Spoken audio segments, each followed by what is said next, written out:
Hello guys, कैसे हो भाई? आप लोग अच्छे हो? चलिए, अच्छी बात है, अच्छे हो, बहुत बढ़िया रहने चाहिए और हमेशा ही अच्छे रहो, मैं तो यही कहूंगा।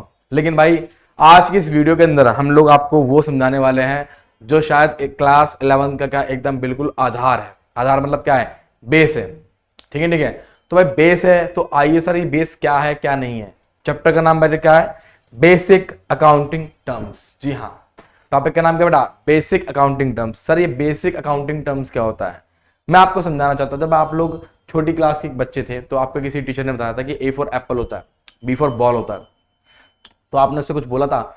आपने उससे कुछ नहीं बोला, बस आपने मान लिया कि वो ए फॉर एप्पल है, वो बी फॉर क्या? बॉल है। लेकिन आप जैसे जैसे बड़े होते गए तो आपको वो सब चीजें क्या होंगी?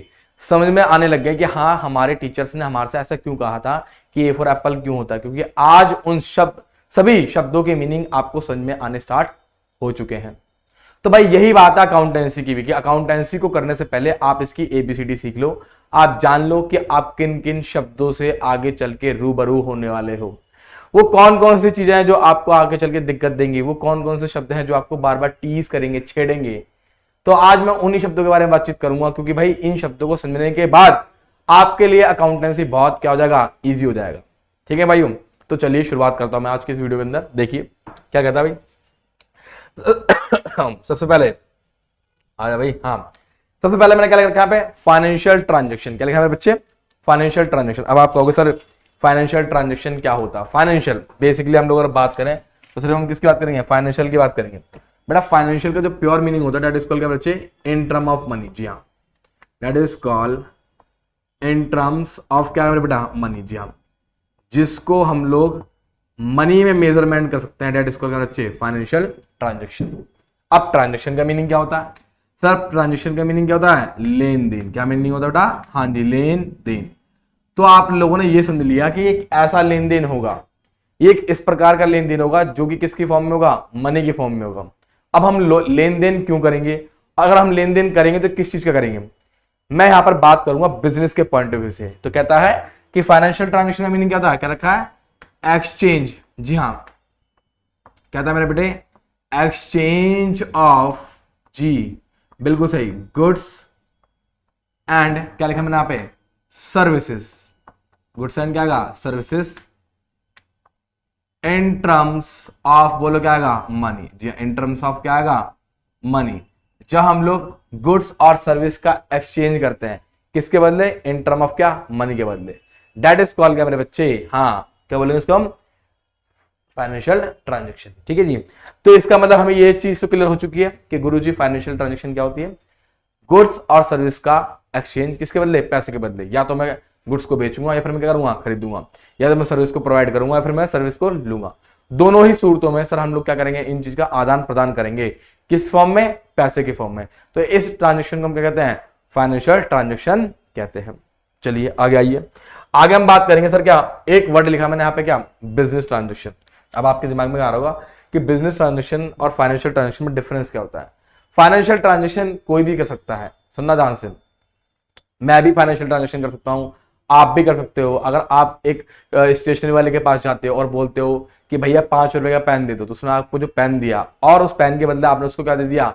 5 रुपए दे दिए, तो इसको मैं क्या बोलूंगा? फाइनेंशियल ट्रांजेक्शन कहूंगा।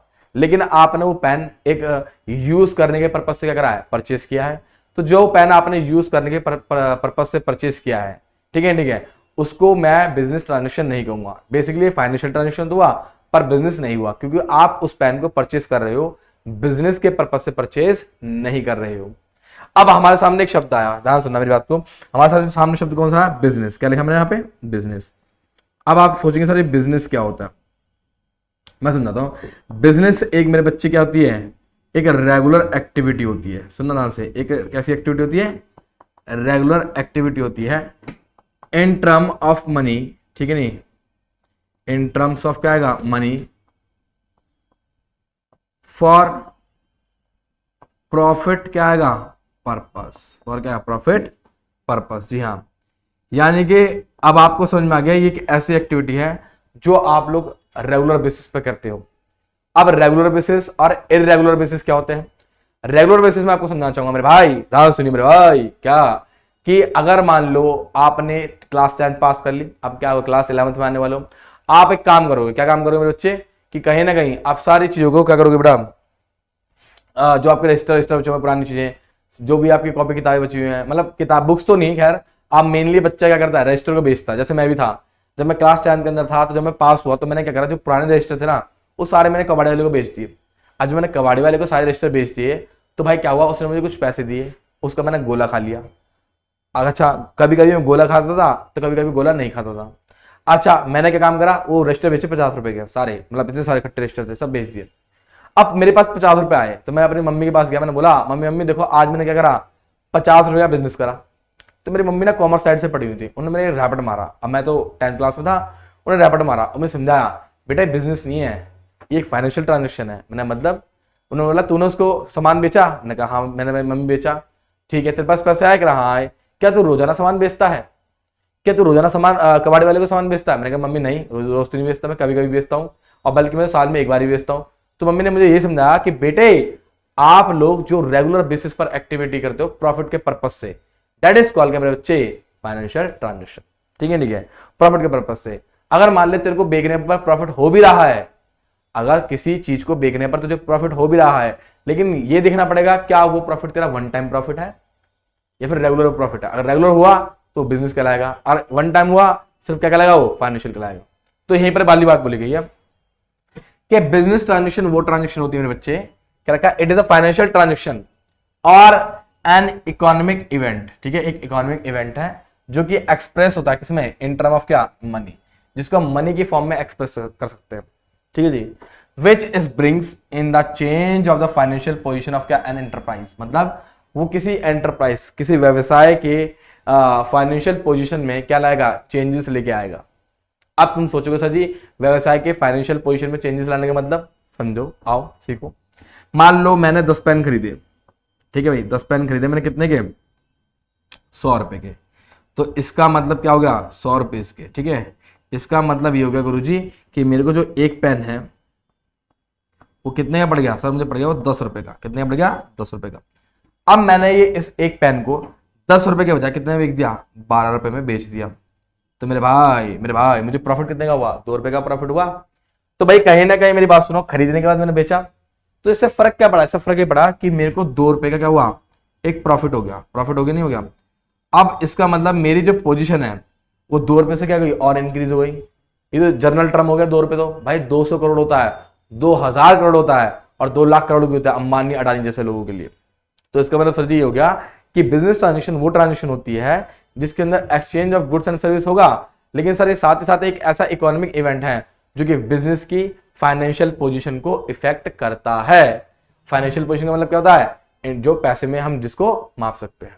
ठीक है, अच्छा ये जो जर्नली होता है किसके बदले होता है, एक्सचेंज ऑफ क्या, गुड्स एंड सर्विस के लिए। ठीक है, चाहे आपने गुड्स को परचेज किया हो या फिर आपने गुड्स को बेचा हो। और इसके अलावा और भी चीजें हो सकती हैं, मतलब ये नहीं कि खाली आप गुड्स को खरीद रहे बेच रही हो। भाई आप गुड्स को खरीद रहे हो तो आपके पास शोरूम होगा, आप उसके अंदर लोग काम कर रहे होंगे, क्या पता शोरूम आपका रेंट पे हो, तो आप अपने वर्कर्स को सैलरी पे कर रहे हो, रेंट दे रहे हो, डिविडेंड रिसीव कर रहे हो। ठीक है ना, लैंडिंग मतलब क्या, उधारी करना होता है। आप सोचोगे डिविडेंड क्या, तो डिविडेंड आने वाली क्लासेस के अंदर समझाऊंगा, फिलहाल अभी रोक के चलेंगे हम। ठीक है जी, तो हमें समझ में आ गया कि बिजनेस ट्रांजेक्शन क्या होता है। बिजनेस ट्रांजेक्शन वो ट्रांजेक्शन होती है जिसके हो जाने से बिजनेस की, एक एंटरप्राइज की फाइनेंशियल पोजीशन के ऊपर क्या पड़ता है, इंपैक्ट पड़ता है। तो चलो मेरे बच्चे अब हम बढ़ते हैं अपने किस पे, अगली बेसिक टर्म के ऊपर। देखिए नेक्स्ट, कैपिटल। कैपिटल में तामझाम जो मैंने लिख रखा है, देखो ध्यान से मैं बताना चाहूंगा यहाँ पे। प्रोप्राइटरशिप का मतलब, प्रोप्राइटरशिप मतलब क्या हो गया, सोल प्रोप्राइटरशिप। क्या मतलब हो गया यहाँ पे, सोल प्रोप्राइटरशिप। ठीक है जी, जब मान लीजिए एक इंसान किसी बिजनेस को शुरू करना चाहता है, तो जब वो कुछ पैसा उस बिजनेस के अंदर लगाएगा, उस पैसे को मैं क्या बोलूंगा, कैपिटल कहूंगा। क्या बोलूंगा बेटा, कैपिटल कहूंगा। जी हाँ, तो कैपिटल का बेसिक मीनिंग क्या हो गया, amount which is invested by owner into the क्या, बिजनेस। क्या करना, amount which is invested by the owner into the क्या, बिजनेस, दैट इज कॉल्ड क्या मेरे बच्चे, कैपिटल। और ऐसा नहीं कि ऑनर एक ही हो सकता है, ऑनर पार्टनर भी हो सकते हैं। मतलब पार्टनरशिप बिजनेस की बात करें तो उसमें 2 या 2 से ज्यादा ऑनर हो सकते हैं, और हम सोल प्रोप्राइटरशिप की बात करें तो उसमें क्या होगा, केवल एक ही ऑनर होगा। ठीक है जी, ठीक है। ध्यान रखना, कैपिटल क्या होती है, वो पैसा जो मालिक कहां लगाता है, बिजनेस के अंदर लगाता है।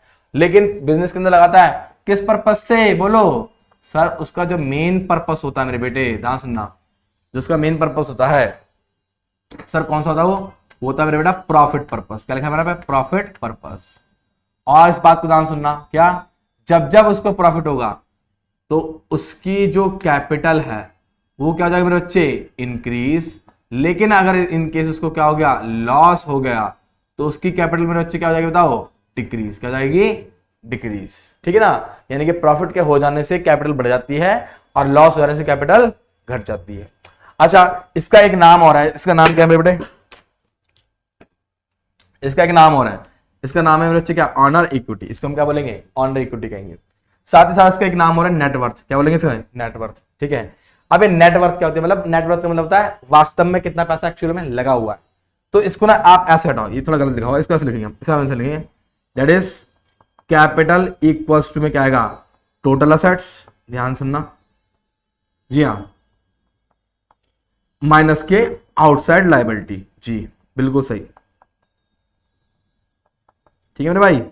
तो हम लोग क्या करेंगे, जब हम लोग टोटल असेट्स में से किसको माइनस कर देंगे, तो आउटसाइड लायबिलिटी को माइनस कर देंगे, तो हमें क्या मिलेगा, जी हाँ बिल्कुल सही मेरे बच्चे, हमें मिलेगा कैपिटल। क्या मिलेगा बेटा, कैपिटल। तो कैपिटल समझ में आ गया। कैपिटल का दूसरा नाम क्या होता है, ऑनर इक्विटी। एक नाम और होता है दैट इज कॉल्ड क्या, नेटवर्थ। क्या बोलते हैं हम, नेटवर्थ भी कहेंगे। और नेटवर्थ को निकालने का फॉर्मूला क्या होगा बोलो, टोटल असेट्स माइनस क्या, outside liability, that is called बच्चे कैपिटल। ठीक है, इतनी सी बात का आप लोग स्क्रीनशॉट ले लो, छाप लो, फिर मैं आगे बढ़ता हूं। चलो जी, अब आगे बढ़ो। नेक्स्ट बहुत प्यारी टर्म है जिसका नाम क्या है, ड्राइंग्स। क्या बोलते हैं इसको हम लोग, ड्राइंग्स कहेंगे। तो भाई बहनों भाइयों, ड्राइंग्स क्या होती है, सर सिंपल सी बताऊंगा मैं तुम्हें, एक छोटी सी कहानी सुनाना चाहता हूं। छोटी सी कहानी, वो कहानी क्या है, सुनो ध्यान से। कहानी वो कुछ इस प्रकार की है कि एक बनिए की दुकान है, राशन की दुकान, ठीक है, आटा दाल चावल चीनी तेल सब बेचता है वो। अब ऐसा तो है नहीं कि वो बेच रहा है तो उसके घर में यूज नहीं होता, उसके घर में भी यूज होता है। लेकिन एक बात बताओ, खुद की दाल चावल आटे की दुकान है, तो क्या वो बनिया किसी बाहर से खरीदेगा, नहीं खरीदेगा ना। इसका मतलब यह है कि जब वो अपने दुकान पर सामान बेचने के लिए लेके आएगा तो उसमें से कुछ सामान वो अपने घर पे भी बेच देगा। ठीक है, नहीं क्या, चलिए अब आगे सुनिए। अब एक दिन क्या हुआ, वो बनिया अपनी दुकान पर बैठा हुआ था, और बैठा हुआ था तो क्या हुआ मेरे बच्चे, कि उसका बेटा आता है, कहता डैडी डैडी मुझे 100 रुपये चाहिए। कह रहा क्यों, डैडी मुझे ना रजिस्टर लेके आना। रजिस्टर लेके आना, कह रहा हाँ डैडी रजिस्टर लेके आना। कह रहा कितना रजिस्टर लाना है, कह रहा डैडी 4 रजिस्टर लेके आना है, 25-25 वाले। तो डैडी कहते चलो ठीक है मेरे बेटे। कह रहा मम्मी से पैसे ले लेता। कह रहा डैडी मम्मी घर पे नहीं है, मम्मी तो गई बाजार, आप दे दो मुझे। तो फिर डैडी ने क्या काम करा, जो दुकान का गल्ला था उसे खोला, उसमें से 100 रुपये निकाल के उसको दे दिए। अब आप दिमाग में सोचो एक बात, क्या वो 100 रुपये वास्तव में उस बच्चे के लिए थे, नहीं, वो पैसा किसका था, उसके बिजनेस का, उसकी दुकान का पैसा था। लेकिन उसने वो पैसा किसे दे दिया, अपने बच्चे को दे दिया। किसके लिए, रजिस्टर खरीदने के लिए। यानी कि इसका मतलब ये हो गया कि कोई भी पैसा अगर ऑनर अपने पर्सनल यूज के लिए निकालता है, किसमें से, बिजनेस में से, या फिर कोई भी वस्तु, जैसे कि उसने क्या काम करा था, उसने दाल चावल आटा चीनी जो खरीदा दुकान के लिए खरीदा, साथ ही साथ उसने उसमें से कुछ काम भेज दिया, अपने घर पे भेज दिया। तो जो सामान उसने दुकान में से अपने घर भेज दिया उसको हम क्या बोलेंगे, ड्राइंग्स। क्या बोलेंगे, ड्राइंग्स। यानी कि अमाउंट और thing which is used by क्या, प्रोप्राइटर, ठीक है, for the personal purpose, that is called बच्चे ड्राइंग्स। उसको हम क्या बोलेंगे, ड्राइंग्स कहेंगे। और ड्राइंग्स मेरे बेटे ध्यान सुनना, ड्राइंग्स क्या होता है, वो कहीं ना कहीं कैपिटल को क्या करेगा, डिक्रीज करेगा। क्या करेगा बेटा, डिक्रीज करेगा। और डिक्रीज इसलिए करेगा क्योंकि ऑनर जो होता है वो अपनी कैपिटल के अगेंस्ट में पैसा निकालता है। हाँ, अपने कैपिटल के अगेंस्ट में पैसा निकालता है। कैपिटल के अगेंस्ट में मतलब क्या है, वो कहता है कि मैंने 1 लाख रुपए लगाए थे, मुझे 5,000 रुपए की जरूरत है, तो मुझे 5,000 रुपए दे दो। बिजनेस क्या बोलता है, चल पकड़ अपने 5,000 रुपए, साइड हो जा। अब उसने कितना लगाया था पहले, 1 लाख। कितना लगाया था उसने, 1 लाख। सुनो ध्यान से, यहाँ पे लगाया, दैट इज कॉल्ड क्या, कैपिटल। ध्यान सुनिएगा, उसने लगाया कितना मेरे बेटे, 1 लाख रुपए लगाया। अब 1 लाख लगाने के बाद उसने क्या काम करा कि सर उसने, मान लीजिए उसने क्या निकाल लिया, ड्राइंग्स निकाल लिया। तो उसने जो ड्राइंग्स निकाल लिया दैट इज कितने, 5,000 की निकाल ली। तो अब उसके पास कितना बचा, 95,000। ठीक है, इसको हम क्या बोलेंगे, रिमेनिंग कैपिटल। मतलब अब उसकी बिजनेस के अंदर कितनी कैपिटल बची है, केवल बोलिए, सिर्फ 95,000 की क्या बची है, कैपिटल बची है। ठीक है जी भैया। तो इसका मतलब गुरुजी हमें एकदम क्लियर हो रहा है, एकदम मक्खन की तरह है कि ड्राइंग्स क्या होता है। ड्राइंग सर वो पैसा, वो चीज होती है जो कि मालिक अपने पर्सनल पर्पस के लिए निकालता है, किसमें से, बिजनेस में से। किसके लिए, बोलो बोलो बोलो, किसके लिए मेरे बच्चे, सर पर्सनल पर्पस के लिए। और कहीं ना कहीं ये क्या करेगा, कैपिटल को डिक्रीज करेगा। ठीक है जी, चलिए आगे आइए। Next, oh my god Guruji liability. बच्चे लायबिलिटी में बड़ा कंफ्यूजन होती है सर, बहुत कंफ्यूजन होती है सर। आप इतने बड़े बड़े पैरा लिख देते हो, हमें बहुत कंफ्यूजन होती है। भाई मैं तुम्हें एक बात बताऊं, मैं पैरा सिर्फ तुम्हारे लिए लिख रहा हूं, ठीक है। मुझे कोई जरूरत नहीं पैरा लिखने की। अगर मैं चाहूँ ना इस चीज को बड़े आसानी से तुम्हारे मुंह पे फेंक दूं कि यार लो पकड़ो, ये होती है लायबिलिटी। लायबिलिटी पता क्या होती है, लायबिलिटी बेसिकली क्या होती है, उधारी। क्या होती है बच्चे, जी हाँ, ये उधारी होती है। ठीक है जी। It refer to the financial obligation. Financial obligation का मतलब क्या होता है, देनदारी। एक तरीके क्या होती है बच्चे, जी हाँ, देनदारी। ये एक दायित्व है, ये एक दायित्व है जो कि हमें देना है। और कैसा दायित्व है, फाइनेंशियल। फाइनेंशियल का मतलब क्या हो गया, मनी की फॉर्म में। किस फॉर्म में होगा मेरे बच्चे, हाँ मनी की फॉर्म में। यानी कि हमें देना है, और किस में देना है, मनी की फॉर्म में देना है। विच अ बिजनेस ओज टू अदर। जो कि एक बिजनेस किससे लेता है, उधार। बोलो उधार किससे लेता है मेरे बच्चे, जी हाँ, किससे उधार लेता है, बाहर के लोगों से, अदर पर्सन से उधार लेता है। That is amount business is liable to pay other such as loan. मान लीजिए बैंक में से हमने लोन ले लिया, हमने नहीं, बिजनेस को पैसे की जरूरत थी तो उसने बैंक से लोन ले लिया। तो क्या बैंक का लोन लेने के बाद क्या उसका पैसा वापस नहीं करेगा, बेटा करना पड़ेगा, नहीं तो बैंक वाला घर से उठा लेगा, बैंक वाला घर में घुस जाएगा। बैंक वाला क्या करेगा, घर में घुस जाएगा, और घर में घुसने के बाद क्या करेगा, तुम्हारा सामान बेच देगा। तो मेरे भाई इसका मतलब ये होगा कि लायबिलिटी वो चीज है, वो पैसा है जो कि हम लोग लेते तो उधार बाहर से हैं, लेकिन फिर बाद में उसका हमें रिपेमेंट करना पड़ता है। ठीक है, ठीक है, चलिए अच्छा जी।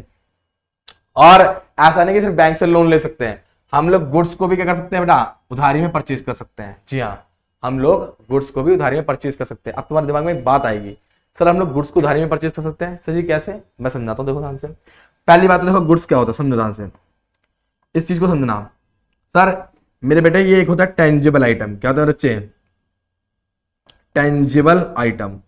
अब तुम्हारे दिमाग में बात स्ट्राइक करेगी, सर जी टेंजिबल आइटम होता है, क्या होता है, विच कैन बी सीन। सुनना ध्यान से, क्या लिखा मैंने, विच कैन बी क्या आएगा, सीन, और क्या है मेरे बेटे, टच, जिसको हम देख सकते हैं, जिसको हम छू सकते हैं, उसको हम क्या बोलेंगे, टेंजिबल आइटम बोलेंगे। और गुड्स क्या होता है मेरे बेटे, use for trade. I repeat my dear, use for क्या आएगा, ट्रेड। ट्रेड का मतलब क्या हो गया, व्यापार, यानी कि लेन देन, जिसको आप खरीदते हो और क्या करते हो, बेचते हो, उसको मैं क्या बोलूंगा, गुड्स कहूंगा। ठीक है जी। अब गुड्स दो तरीके से होगा, बोलो कैसे कैसे होगा। सर एक तो होगा मेरे बेटा क्या, परचेज होगा, यानी कि पहले हम खरीदेंगे उसको, और खरीदेंगे फिर हम उसको क्या करेंगे बताओ, बेचेंगे। दैट इज कॉल्ड क्या आएगा, सेल्स। क्या आएगा, सेल्स। ठीक है, ठीक है। अब परचेज, तो परचेज दो तरह से होगी, कौन कौन सी, एक होगी मेरे भाई क्या, कैश परचेज, और एक मेरे भाई कौन सी होगी, क्रेडिट परचेज। अब कैश परचेज का मीनिंग क्या हो गया, मैं समझाता हूं आपको। कैश परचेज का मीनिंग होता है कि जैसे मैंने अभी आपको बताया था कि आप स्टेशनरी की दुकान पर गए और आपने उनको बोला भैया मुझे एक पेन दे दो, तो उसने आपको क्या दिया, एक पेन दे दिया 5 रुपए का, आपने खरीद लिया, तो आपने ऑन द स्पॉट क्या कर दी, उस पेन की पेमेंट कर दी। इसका मैं क्या बोलूंगा, कैश परचेज। लेकिन अगर आप उस स्टेशनरी वाले के पास जाते, सुनना ध्यान से, आप उस स्टेशनरी वाले के पास जाते और बोलते पेन वाले भैया मुझे पेन दे दो, मैं पैसा आपके बाद में दे दूंगा, तो आपने परचेज तो किया, लेकिन कैसे किया है, उधारी में। कैसे किया है, उधारी में। और जिससे भी हम, टू होम, ध्यान सुनना मेरी बात को, to home goods purchase, purchasing क्या आएगा, क्रेडिट। क्रेडिट इज कॉल्ड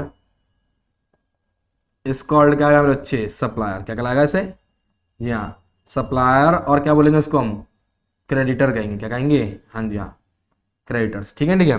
तो इतना बात समझ में आ गया हमें सर जी, क्या कि जिस इंसान से हम लोग माल उधारी में खरीदते हैं उसको हम लोग क्या बोलते हैं, क्रेडिटर कहते हैं। क्या कहते हैं उसको हम लोग, क्रेडिटर कहते हैं। ठीक है, ठीक है, चलिए। और क्रेडिटर क्या होता है, हमारी लायबिलिटी। क्योंकि माना कि मैंने उससे खरीद तो लिया, माना कि मैंने उससे खरीद तो लिया है उधारी में, लेकिन पैसा तो दूंगा ना, तो जिस किसी का भी मुझे बोझा उतारना है वो मेरे लिए क्या है, लायबिलिटी है। अच्छा, सेल्स भी इसी तरह से होती है। सेल्स भी कैसे होती है सर, एक होती है कैश सेल्स और एक क्या होती है, क्रेडिट सेल्स। आप ध्यान सुनना मेरी बात को। उस दुकानदार ने क्या करा, दुकानदार छोड़ो, मान लो मैं बिजनेस कर रहा हूँ, मेरी स्टेशनरी की दुकान है, मेरे पास एक बच्चा आता है, वो कहता है गुरुजी हाँ गुरुजी मुझे, गुरुजी नहीं अंकल जी, अब तो मुझे अंकल जी बोलेगा, यही उम्र होगी मेरी, अंकल जी मुझे 5 रुपए का पेन दे दो। मैं उसको पेन दे दिया 5 रुपए का, अब फिर मुझसे खरीदा, और उसने मुझे क्या दिए, पैसे दे दिए। तो मैंने सामान बेचा ना, और जब मैंने सामान बेचा तो मुझे क्या मिला, कैश मिला। तो दैट इज कॉल्ड क्या मेरे बच्चे, कैश सेल्स। लेकिन वो बच्चे ने अगर मान लो मुझे पैसे नहीं दिए होते और मुझसे बोलता अंकल जी मैं आपको बाद में पैसे दे दूंगा, उसको मैं क्या बोलता, क्रेडिट सेल्स। क्या बोलता उसको, क्रेडिट सेल्स। तो क्रेडिट सेल्स का बेसिक मीनिंग क्या हो गया, टू होम, जी हाँ, to home goods sold in क्या आएगा, क्रेडिट इज कॉल्ड क्या आएगा, डेटर। ठीक है, क्या कहलाएगा, डेटर। जी हाँ, डेटर कौन होता है, डेटर वो लोग होते हैं जिनसे हमें पैसा लेना होता है और जिनको हम माल क्या करते हैं, उधारी में बेचते हैं। डेट इज कॉल्ड बच्चे डेटर्स। इसको हम कहेंगे डेटर्स कहेंगे। ठीक है जी। तो लायबिलिटी का मैं बात कर रहा था, तो लायबिलिटी में समझा दिया। अब देखो, अब तुम्हें पूरा प्रॉपर समझ में आ जाएगा। तो भाई लायबिलिटी क्या होता है, लायबिलिटी वो होता है जो हम लोग बाहर से उधार लेते हैं अलग लोगों से, और हमें उनका पैसा वापस करना पड़ता है। ये लायबिलिटी चाहे बैंक से हो सकती है, या फिर मैंने कोई गुड्स या सर्विस लिया उधारी में, वैसी हो सकती है। और लायबिलिटी को हम क्लासिफाई भी कर सकते हैं, कैसे कैसे, इंटरनल लायबिलिटी के रूप में और कैसे, एक्सटर्नल लायबिलिटी के रूप में। ठीक है नहीं, liability can be classified also का इंटरनल लायबिलिटी और क्या, एक्सटर्नल लायबिलिटी। अच्छा जी, अब इंटरनल लायबिलिटी क्या होती है, जब एक बिजनेस अपने ही काम करने वाले लोगों से, आई रिपीट माय डियर, जब एक बिजनेस अपने यहाँ पर मतलब अपने बिजनेस के अंदर के लोगों से उधार लेता है पैसा। जी हाँ, एक बिजनेस ऐसा कर सकता है। अगर मान लीजिए एक बिजनेस की हालत टाइट है, तो एक बिजनेस अपने ही काम करने वाले कर्मचारियों से, मैनेजर से, शेयर होल्डर से पैसा ले सकता है। उसको हम क्या बोलेंगे, इंटरनल लायबिलिटी कहेंगे। और कहीं ना कहीं जो कैपिटल होती है वो भी क्या होती है, एक इंटरनल लायबिलिटी होती है। पूछो क्यों, बोला ना क्यों, क्योंकि मेरे बेटे ऑनर भी क्या होता है, बिजनेस के अंदर का ही एक पर क्या होता है, पर्सन होता है। अच्छा जी, उसके बाद बताओ, उसके बाद सुनना मेरे भाई ध्यान सुनो। सर एक्सटर्नल लायबिलिटी क्या होती है, जब मैं, यानी कि मैं मतलब क्या, बिजनेस, जब भी बोलूं ना जब मैं किसी आउटसाइड पर्सन से, अपने बिजनेस के अलावा किसी और इंसान से, जैसे बैंक से, किसी साहूकार से, किसी जमींदार से पैसा उधार लूंगा, उसको मैं क्या लूंगा, एक्सटर्नल लायबिलिटी कहूंगा। ठीक है मेरे बच्चे, तो चलिए आई होप आपको लायबिलिटी क्लियर होगा। इसका स्क्रीनशॉट ले लो फटाफट से, आगे बढ़ते हैं। नेक्स्ट लीजिए, लायबिलिटी को अब क्या करें, हम क्लासिफाई करेंगे। और लायबिलिटी जो क्लासिफाई हो रही है ना, इस समय हो रही है मेरे बच्चे क्या, टाइम बेसिस पर। किस पर हो रही है, हाँ, टाइम बेसिस पर। दो तरह की लायबिलिटी, एक है मेरे बच्चे नॉन करंट, एक कौन सी है, करंट। देखते हैं कि नॉन करंट कौन सी है, करंट कौन सी है। देखो ध्यान से, नॉन करंट लायबिलिटी बेसिकली एक वो लायबिलिटी है मेरे बेटे, हाँ सुनना, जिसका पेमेंट पीरियड क्या होगा, मोर देन 1 ईयर। क्या लिखा है, मोर देन 1 ईयर, मतलब ये लंबे समय की लायबिलिटी होती है। जी हाँ, I repeat my dear, that is called क्या आएगा, लंबे समय के लिए। जी बिल्कुल सही, ठीक है ठीक है, ये लंबे समय के लिए क्या आती है, लायबिलिटी होती है, जिसको हम क्या बोलेंगे, नॉन करंट लायबिलिटी कहेंगे। अच्छा, और करंट और क्या, शॉर्ट टर्म लायबिलिटी कौन सी होती है भाई, करंट और शॉर्ट टर्म लायबिलिटी का मतलब क्या हो गया कि जिसका पेमेंट पीरियड क्या होगा, विद इन क्या होगा, 12 मंथ्स, मतलब ये होती है छोटे समय के लिए। शॉर्ट टर्म मतलब छोटे टाइम के लिए, ये लिख दो, जी हाँ, छोटे टाइम के लिए, छोटे समय के लिए। अब छोटे समय का मतलब क्या हो गया, with in 12 months, with in क्या, 12 मंथ्स, यानी कि 12 महीने में, यानी कि 1 साल के अंदर अंदर जिन लायबिलिटीज का मैं पेमेंट कर दूंगा वो क्या कहलाएंगे, मेरी शॉर्ट टर्म लायबिलिटी कहलाएंगी। और जिनका पेमेंट पीरियड क्या होगा, 1 साल से ज्यादा होगा, दैट इज कॉल्ड क्या, long term liability. Long term liability का सबसे बेस्ट एग्जांपल मैं बताऊंगा, बैंक लोन। फिलहाल आप समझेंगे केवल बैंक लोन, जी हाँ, क्योंकि आपको यही मालूम है आस पड़ोस में बैंक लोन। और ये लिखा हुआ ना लॉन्ग टर्म लोन्स और डिवेंचर्स, तो डिवेंचर्स के बारे में बात में करेंगे। बैंक लोन या फिर long term loan. Long term loan आप ऐसे सोचो, जैसे आप ये सोच लो, आपने सुना होगा होम लोन होता है। होम लोन कितने साल का होता है, 10 साल का, 15 साल का, तो उसे हम क्या बोलते हैं मेरे बच्चे, लॉन्ग टर्म लोन कहते हैं। अच्छा, आपने सुना होगा short term loans. Short term loans में जैसे आप मान लो, शॉर्ट टर्म लोन्स का मतलब समझ लो, जैसे अभी मैंने बताया ना कि गुड्स को हमने कैसे परचेज करा, उधारी में, तो उधारी में इससे परचेज करा, दैट इज कॉल्ड क्या, क्रेडिटर। क्या बोलते हैं जिसको हम बोलो, क्या बोलते हैं, क्रेडिटर्स कहते हैं। तो क्रेडिटर की जो पेमेंट होती है सर, वो भी क्या होती है, विद इन क्या होती है, 12 मंथ्स। जी हाँ, क्या होती है, 12 मंथ्स के अंदर अंदर होते हैं, क्योंकि कोई भी क्रेडिटर हम लोगों को उधार माल तो बेचेगा, लेकिन वो अपना पेमेंट जो है वो 1 साल के अंदर अंदर हमसे ले लेगा। तो मोटे मोटे तौर पे, छोटे छोटे तौर पे हमें ये बात समझ में आ गई कि लॉन्ग टर्म लायबिलिटी क्या होती है, लंबे समय की होती है। शॉर्ट टर्म लायबिलिटी क्या होती है, छोटे समय की होती है। जिनका पेमेंट पीरियड 1 साल से ज्यादा का होगा वो क्या कहलाएगा, नॉन करंट। और जिनका पेमेंट पीरियड क्या होगा, 1 साल से कम का होगा या फिर 1 साल के अंदर अंदर होगा, दैट इज कॉल्ड क्या, शॉर्ट टर्म। ठीक है, तो long term short term clear हो गया।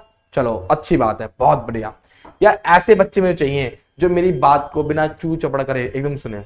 इतने प्यारे बच्चे हो तुम लोग, मैं तुम्हें क्या बताऊँ, कसम से दिल खुश हो जाता तुम्हें पढ़ाने में, क्योंकि तुम मुझसे कुछ कह नहीं पाते, तुम बस मुझे सुनते रहते हो। ठीक है, और कमेंट में गाली मत लिख देना कोई सा भी। ठीक है, बहुत अच्छा पढ़ाता हूँ मैं।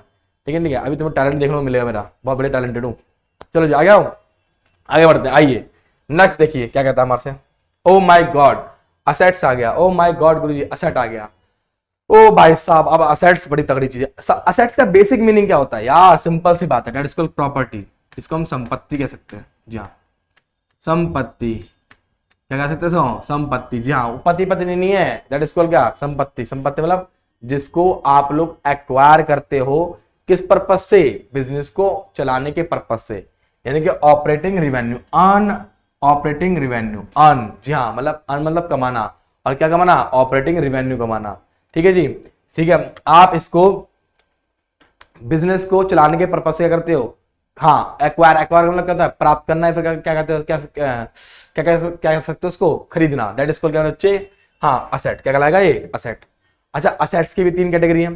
तो असेट्स समझ में आ गया। अब असेट्स क्या होती है? बिल्डिंग, प्लांट, मशीनरी, फैक्ट्री वैक्ट्री, सब कुछ क्या कहलाएगी हमारी? असेट्स कहलाएगी। ठीक है, जो भी जिस पर भी बिजनेस का क्या हक है, जिस पर बिजनेस का क्या अधिकार है, वो सब क्या कहलाएगी? उसके लिए संपत्ति कहलाएगी। ठीक है मेरे भाई, अब आजा, अब मेरी बात को थोड़ा ध्यान समझियो। क्या कहता है हमारे से? कहता है गुरुजी असेट्स को हम क्लासिफाई कर सकते हैं 3 वे में। पहला कौन सा है? Non current. दूसरा कौन सा है? करंट। और तीसरा कौन सा है? फिक्टिशियस। जी, 3 कैटेगरी, बड़ी बेहतरीन कैटेगरी है, और तीनों कैटेगरी अपने आप में एकदम अव्वल दर्जे की बदमाश कैटेगरी है। देखो, पहली कैटेगरी का नाम है कौन सा? Non current. लीजिए, हम नॉन करंट की बात करेंगे। तो नॉन करंट असेट्स, सुनिए ध्यान से, क्या नॉन करंट असेट्स कौन सी होती हैं? जो बेसिकली हम लोग बिजनेस के लिए खरीदते हैं, पर किसके लिए? रीसेलिंग पर्पस के लिए नहीं खरीदते। मतलब हमने अगर खरीदा है ना, तो हमने उसको यूज करने के पर्पज से क्या करा है? खरीदा है, ना कि बेचने के पर्पज से। अगर मान लो मैंने ये बोर्ड खरीदा, ये बोर्ड भी क्या मेरी लॉन्ग टर्म असेट्स है। क्या मेरे बच्चे? मेरी क्या लॉन्ग टर्म असेट्स है। तो जो मेरी लॉन्ग टर्म असेट्स है, इसको मैं खरीद रहा हूं, तो मैं किस पर्पज से खरीद रहा हूं? ताकि मैं इससे बिजनेस चला सकूं, ना कि मैं इसको बेच सकूं। तो जितने भी नॉन करंट असेट्स होती है, उन सबको हम लोग सिर्फ एक ही पर्पज से परचेज करते हैं, फिर एक्वायर करते हैं। दैट इज कॉल्ड क्या? फॉर क्या?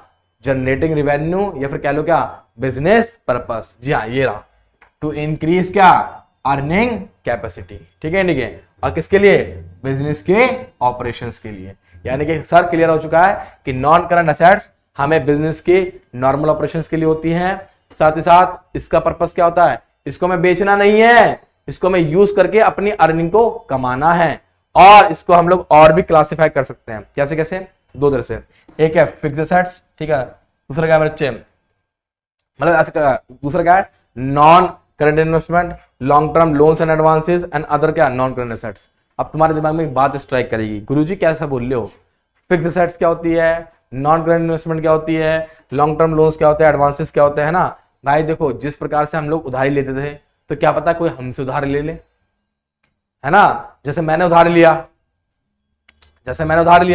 तो भैया मुझे देना पड़ेगा। तो क्या पता किसी ने मुझसे उधार लिया, अब उससे मैं लूंगा, तो जिससे भी मैं लूंगा वो मेरे लिए क्या कहलाएगा? पैसा, कैश। कैश क्या होता है? हमारा संपत्ति होता है, असेट्स होता है। ठीक है। लेकिन ये कौन से पर्पज से होगा? लॉन्ग टर्म पर्पज से। जी हाँ, लॉन्ग टर्म पर्पज से। कोई हमसे उधार ना लॉन्ग टर्म और शॉर्ट टर्म दोनों पर्पज से ले सकता है। अगर लॉन्ग टर्म पर्पज से लिया, दैट इज कॉल्ड क्या? इसको हम क्या बोलेंगे? नॉन करंट असेट्स कहेंगे। शॉर्ट टर्म पर्पज से लिया, दैट इज कॉल्ड क्या? करंट असेट्स कहेंगे। आ जाओ मेरे बेटे, अब इसके बारे में थोड़ी और बातचीत कर लेते हैं कि फिक्स्ड असेट्स क्या होती है। फिक्स्ड असेट्स क्या होती है? ना सुनो, फिक्स्ड जो होती है बेसिकली एक ऐसी असेट्स होती है जिसका मेन पर्पस क्या होता है? हमारी अर्निंग कैपेसिटी को इंक्रीज करना। दैट इज कॉल्ड बच्चे फिक्स्ड असेट्स। ठीक है। अच्छा, और फिक्स्ड असेट्स को हम 2 कैटेगरी में क्लासिफाई कर सकते हैं। कौन कौन सा? पहला कैटेगरी है टेंजिबल, दूसरा कौन सा है? इंटेंजिबल। अब तुम सोचोगे सर जी टेंजिबल और इंटेंजिबल ये क्या हुआ? टेंजिबल वो हो गया जिसका एक फिजिकल एग्जिस्टेंस होगा। टेंजिबल वो होगा बेटा जिसको आप देख सकते हो, जिसको आप छू सकते हो, जिसको आप टच कर सकते हो। दैट इज कॉल्ड क्या? टेंजिबल। क्या कहलाएगा? टेंजिबल। जी हाँ, जो सोच रहे हो वो मत सोचो, ठीक है, बिल्कुल गलत मत सोचो, मेरी भावना को समझो मैं क्या कह रहा हूँ। टेंजिबल जिसको विच कैन बी सीन, और क्या टच, इस भाई को मैं छू सकता हूँ ना, इसको मैं टच कर सकता हूँ, नहीं कर सकता, दैट इज कॉल्ड टेंजिबल। और ये कौन सी होंगी? लॉन्ग टर्म पर्पज से होंगी, है ना। जस्ट लाइक क्या? Land, building, furniture, etc। ये सब हमारे क्या कहलाएगी मेरे बेटे? बोलो हाँ, टेंजिबल असेट्स कहलाएगी। एक वर्ड और है क्या, इंटेंजिबल। अब गुरुजी तुम कहोगे सर इंटेंजिबल क्या होता है? मेरे बेटे इंटेंजिबल वो होता है जिसको ना मैं देख सकता हूं, जिसको ना तो मैं छू सकता हूं, जिसको ना तो मैं टच कर सकता हूं, दैट इज कॉल्ड क्या, इंटेंजिबल। जो आप ख्यालों में सोचते रहते हो ना बढ़िया बढ़िया चीजें, मैं उन्हीं की बात कर रहा हूँ, वो सब इंटेंजिबल है। ख्याली पुलाव बनाते रहते हो, है ना, कटरीना कटरीना कौन ले गया, ले नहीं लाया विक्की कौशल, तो बस अब विक्की कौशल को छोड़, तू विक्की कौशल बन मेरे भाई, ठीक है। चल देख, इंटेंजिबल जिसका कोई भी फिजिकल एग्जिस्टेंस नहीं है लेकिन फिर भी कहीं ना कहीं हमारी संपत्ति है। पूछो कैसे?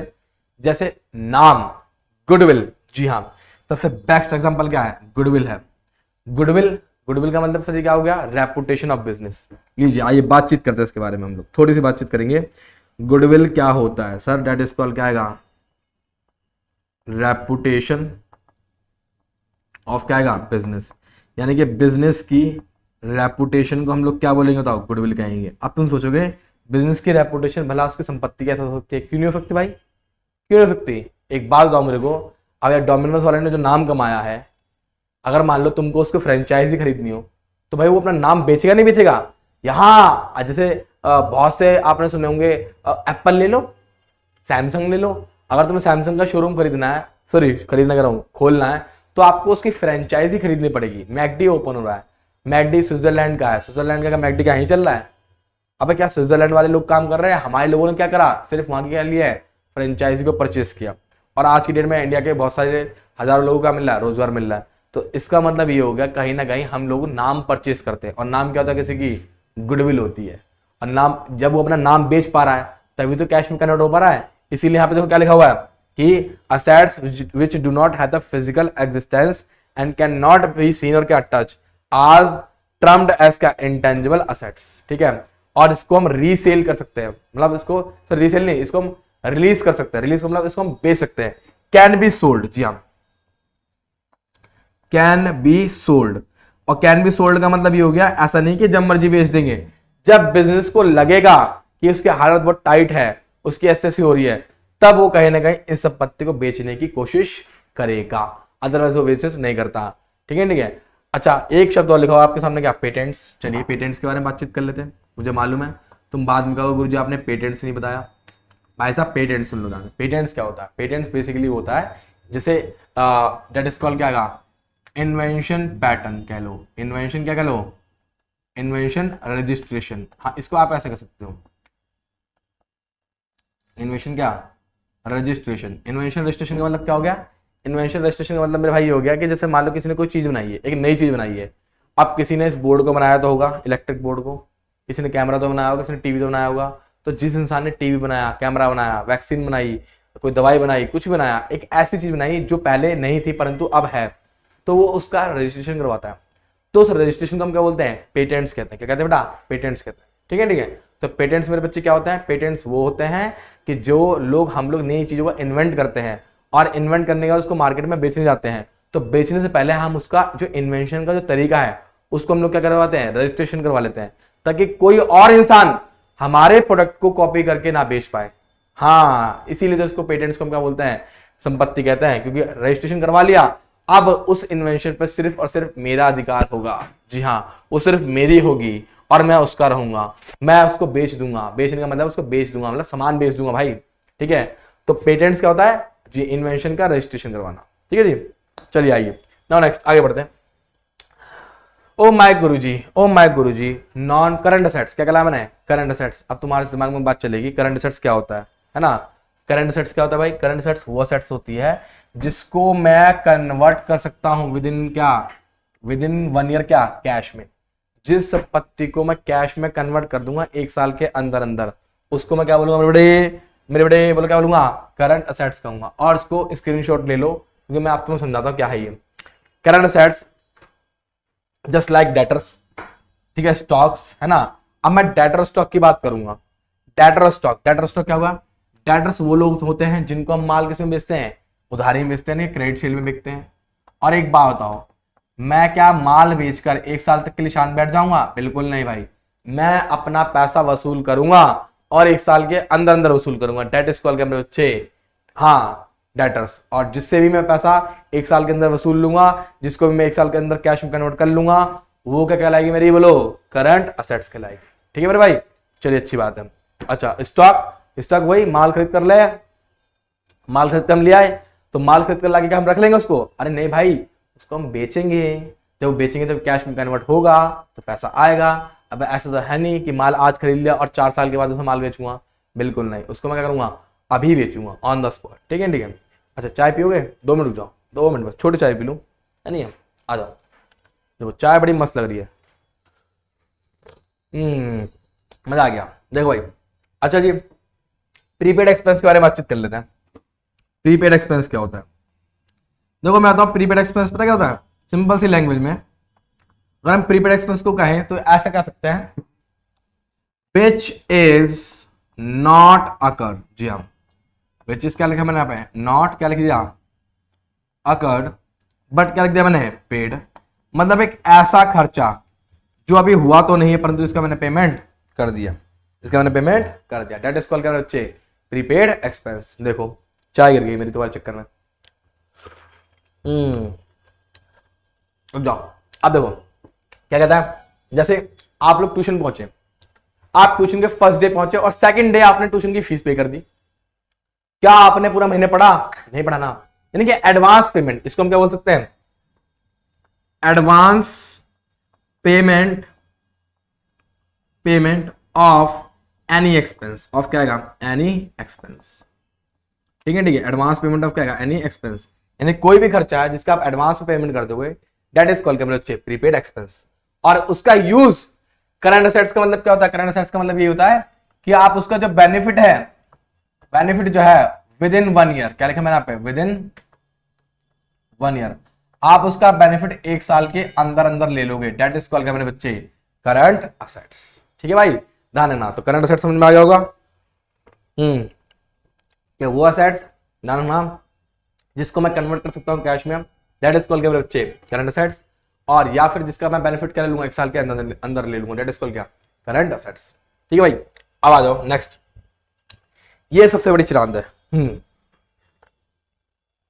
पता है क्यों ये सबसे बड़ी चिरांद? इसलिए क्योंकि बच्चा सबसे ज्यादा इसमें कंफ्यूजन है, इनटेंजिबल फिक्टिशियस। अब घबराते क्यों हो, सुनो ध्यान से। फिक्टिशियस पता क्या होता है, फिक्टिशियस असेट्स वो होती है जो एक तरह का एक एक्सपेंस होता है। ठीक है, क्या होता है, एक तरह का एक्सपेंस यानी कि खर्चा होता है। ठीक है, विच हैव नॉट एनी क्या आएगा, रीसेल वैल्यू, क्या आएगा, नॉट क्या आएगा, नहीं क्या, रीसेल वैल्यू। ठीक है, रीसेल क्या आ गया, वैल्यू, मतलब जिसकी कोई रीसेल वैल्यू नहीं होती है। ठीक है ठीक है, ध्यान सुनना, मतलब ये हो गया मेरे बेटे कि ये एक ऐसा खर्चा है जिसको मैं दोबारा बेचकर पैसा प्राप्त नहीं कर सकता। जैसे पेटेंट्स था, तो पेटेंट्स में क्या था, बंदे ने इन्वेंशन करी, अपनी इन्वेंशन को रजिस्ट्रेशन करवाया, लेकिन कल को वो आगे चल के अपनी इन्वेंशन को बेच सकता है किसी और को, अपनी इन्वेंशन का रजिस्ट्रेशन बेच सकता है। लेकिन ये ऐसे एक्सपेंस होते हैं जिनको बेच नहीं सकता, बस ये क्या होंगे, रिटर्न ऑफ होंगे। क्या होंगे बेटा, रिटर्न ऑफ। और ये ऐसे खर्चे होते हैं, सुनना बहुत ध्यान से, जो होता तो एक बार है लेकिन इसका बेनिफिट आने वाले क्या 2-3 सालों तक हमें मिलता है। कितने साल तक, 2-3 सालों तक। जैसे मैं बात कर लूं, एडवर्टीजमेंट की बात कर लूं, तो एडवर्टीजमेंट एक ऐसा खर्चा है जो होगा तो 1 साल, होगा तो सिर्फ 1 ही साल, लेकिन उसका बेनिफिट क्या होगा, आने वाले क्या 2-3 सालों तक मिलेगा। जैसे मान लीजिए मैंने एक ऐड करा किसी कोचिंग का, ठीक है भाई, जब मैंने किसी कोचिंग का ऐड करा तो जो बोर्ड लगवाया, अब ध्यान सुनना मेरी बात को, बोर्ड चला मेरे बेटे क्या 2 से लेके 3 साल तक चला। अब जो स्टूडेंट थे उस बोर्ड को देख देख कर मेरे घर पर आएंगे, और जब घर पर आएंगे तो उनको पढ़ाऊंगा तो मेरे पास क्या होगी, रेवेन्यू जनरेट होगी। तो कहीं ना कहीं ये मुझे समझ में आ गया कि ये इस प्रकार के खर्चे होते हैं जो बेनिफिट क्या देंगे, आने वाले 2-3 साल तक देंगे। ठीक है, बेनिफिट देंगे। लेकिन अगर तुमने जो खर्चा एडवर्टीजमेंट पे कर दिया, क्या उस एडवर्टीजमेंट को आप बेचकर दोबारा पैसा प्राप्त कर सकते हो? बिल्कुल भी नहीं, क्योंकि वो आपने ऐड करा था अपनी कंपनी के नाम पर, अपने कोचिंग के नाम पर। आप उसको बेचने जाओगे, कबाड़ी वाला आपको देगा 100 या 200 रुपए, लेकिन आप उसको किसी बड़े ब्रांडेड कंपनी को नहीं बेच सकते। ऐड की बात कर रहा हूं, सिर्फ ऐड की। और यहाँ पे देखो क्या कहता है, यहाँ पे कहता है these are those assets which are neither tangible nor क्या इंटेंजिबल, ना तो ये टेंजिबल है ना तो इंटेंजिबल है। मतलब these are the losses not return of in a year in which they are incurred, मतलब ये वो लॉसेज है जिनको हम उस साल खर्चों में नहीं दिखाते हैं जिस साल ये हुए हैं, बल्कि आने वाले सालों में भी दिखाते हैं। हाँ, मतलब जैसे ऐड हो गया, अब ऐड में 50,000 रुपए लगे मेरे, ऐड में मेरे कितने लगे 50,000 रुपए लगे, तो जो 50,000 रुपए मैंने ऐड पर लगाए हैं वो ऐड चला मैं कितने साल, 3 साल, या फिर चलो 4 साल चल गया, 4 साल चल गया, तो 4 साल के हिसाब से ये जो 50,000 रुपए है अगर आप डिवाइड करोगे कितना गया 12,500, मतलब कि सर ये हो गया कि कहीं ना कहीं इस ऐड से मुझे 4 साल तक इनकम मिलेगी, प्लस ये जो ऐड है आने वाले 4 साल तक चलेगा, तो ये 1 साल का खर्चा नहीं है, ये आने वाले पूरे 4 साल का खर्चा है। ठीक है, चलिए आओ मेरे प्यारे बच्चों, क्लियर हो गया। फिक्टिशियस क्या होता है, नॉट टेंजिबल और नॉट क्या इंटेंजिबल, ना तो टेंजिबल है ना तो इंटेंजिबल है, बट ये एक ऐसा लॉस है जिस साल ये हुआ है उसके अलावा आने वाले 1 साल से ज्यादा क्या देगा, बेनिफिट देगा, तो उसको मैं 1 साल से ज्यादा क्या करेंगे बोलो, हाँ जी हाँ, रिटर्न ऑफ करेंगे। और उसके एग्जांपल और भी है, बोलो क्या, जैसे प्रीलिमिनरी एक्सपेंसेस। अब तुम्हारे दिमाग में सर ये प्रीलिमिनरी एक्सपेंसेस क्या होते हैं, प्रीलिमिनरी एक्सपेंसेस वो एक्सपेंसेस होते हैं मेरे बेटे जब बिजनेस स्टार्ट होता है तो कुछ स्टार्टिंग के खर्चे होते हैं, उसको हम क्या बोलते हैं, प्रीलिमिनरी एक्सपेंसेस बोलते हैं। ठीक है, लीजिए भाइयों, देखिए सबसे पहले यहाँ पे क्या लिखा हुआ है हेडिंग में, रिसिप्ट है, एक्सपेंडिचर है, इनकम है, एक्सपेंस है, प्रॉफिट एंड गेन्स है। यानी कि आज की जो बातचीत होने वाली है इन सभी क्या टर्म्स के ऊपर होने वाली है कि रिसिप्ट कैसी होती है, एक्सपेंडिचर कैसा होता है ना, इनकम कैसा होता है, एक्सपेंस कैसा होता है, इन सब के ऊपर बातचीत होगी, प्रॉफिट क्या है, गेन क्या है, लॉस क्या है, तो सब चीजों को हम डिस्कस करेंगे। और सबसे पहले हम डिस्कस किसको करेंगे भाई, जी हाँ सर, रिसिप्ट को। रिसिप्ट का क्या हो गया, प्राप्ति। रिसिप्ट का बेसिक मीनिंग क्या होगा मेरे बच्चे, प्राप्ति। जी बिल्कुल सही, प्राप्ति। ओ माय गॉड, तो हम शायद ऐसे लिखते हैं हिंदी में, प्राप्ति। हाँ, उन्होंने क्या, it is the amount which is received और रिसीवेबल, ये वो अमाउंट है जो कि रिसीव होना अभी बाकी, जो रिसीव हो चुका है, या फिर रिसीवेबल का मतलब क्या है, जो अभी क्या रिसीव होना बाकी फॉर सेलिंग ऑफ क्या गुड्स एंड सर्विसेज और क्या असेट्स। मतलब ये वो अमाउंट है जो कि या तो मुझे गुड्स को बेचने से मिलेगा, या तो वो अमाउंट है जो मुझे सर्विस को बेचने से मिलेगा, या फिर संपत्ति को बेचने से भी, यानी कि असेट को बेचने से भी मुझे रिसीव हो सकता है। अब तुम्हारे दिमाग में एक बात आएगी, सर हम लोग असेट को क्यों बेचेंगे, मैं यहाँ पर सिर्फ और सिर्फ बात कर रहा हूँ रिसिप्ट की। रिसिप्ट का मतलब है वो सभी प्रकार के सोर्स जिनसे मुझे रिसीव हो सकता है क्या, एक अमाउंट। कौन कौन से सोर्स है, पहला सोर्स क्या है, सेलिंग ऑफ गुड्स, दूसरा सोर्स क्या भाई, सेल ऑफ क्या सर्विस, और तीसरा सोर्स क्या भैया, बोलो क्या, असेट। ये तीनों सोर्स ऐसे हैं जिनसे मुझे अमाउंट रिसीव हो सकता है, दैट इज कॉल्ड क्या मेरे बच्चे, रिसिप्ट। अच्छा एक बात और है, अब रिसिप्ट तो 3 प्रकार से हुई, मतलब 3 प्रकार से क्या, मतलब 3 सोर्स बता दिए मैंने, गुड्स का, सर्विस का और किससे, असेट से। लेकिन अकाउंटिंग के अंदर रिसिप्ट को हम लोगों ने कुछ कैटेगराइज करा है, कुछ क्लासिफाइड करा है। अब बताओ कौन कौन से क्लासिफाई करा है, देखिए भाई कौन कौन सी क्लासिफिकेशन हुई है। पहली क्लासिफिकेशन करेंगे यहाँ पर किसके बारे में, रिवेन्यू रिसिप्ट के बारे में। बच्चे मैं रिवेन्यू रिसिप्ट के बारे में 2-3 चीजें खुद समझाना चाहूंगा कि रिवेन्यू रिसिप्ट पहले तो होती है किसकी, एक रैकरिंग नेचर की होती है। कौन सी नेचर की होती है, रैकरिंग नेचर। अब आपके दिमाग में आएगा सर ये रैकरिंग नेचर क्या होता है, मेरे बेटे बार बार, जी हाँ, एक ऐसी प्राप्ति जो हमें क्या होगी, बार बार क्या होगी, रिसीव होगी, और ये मेरे बच्चे होगी ड्यू टू, जी हाँ, ड्यू टू नॉर्मल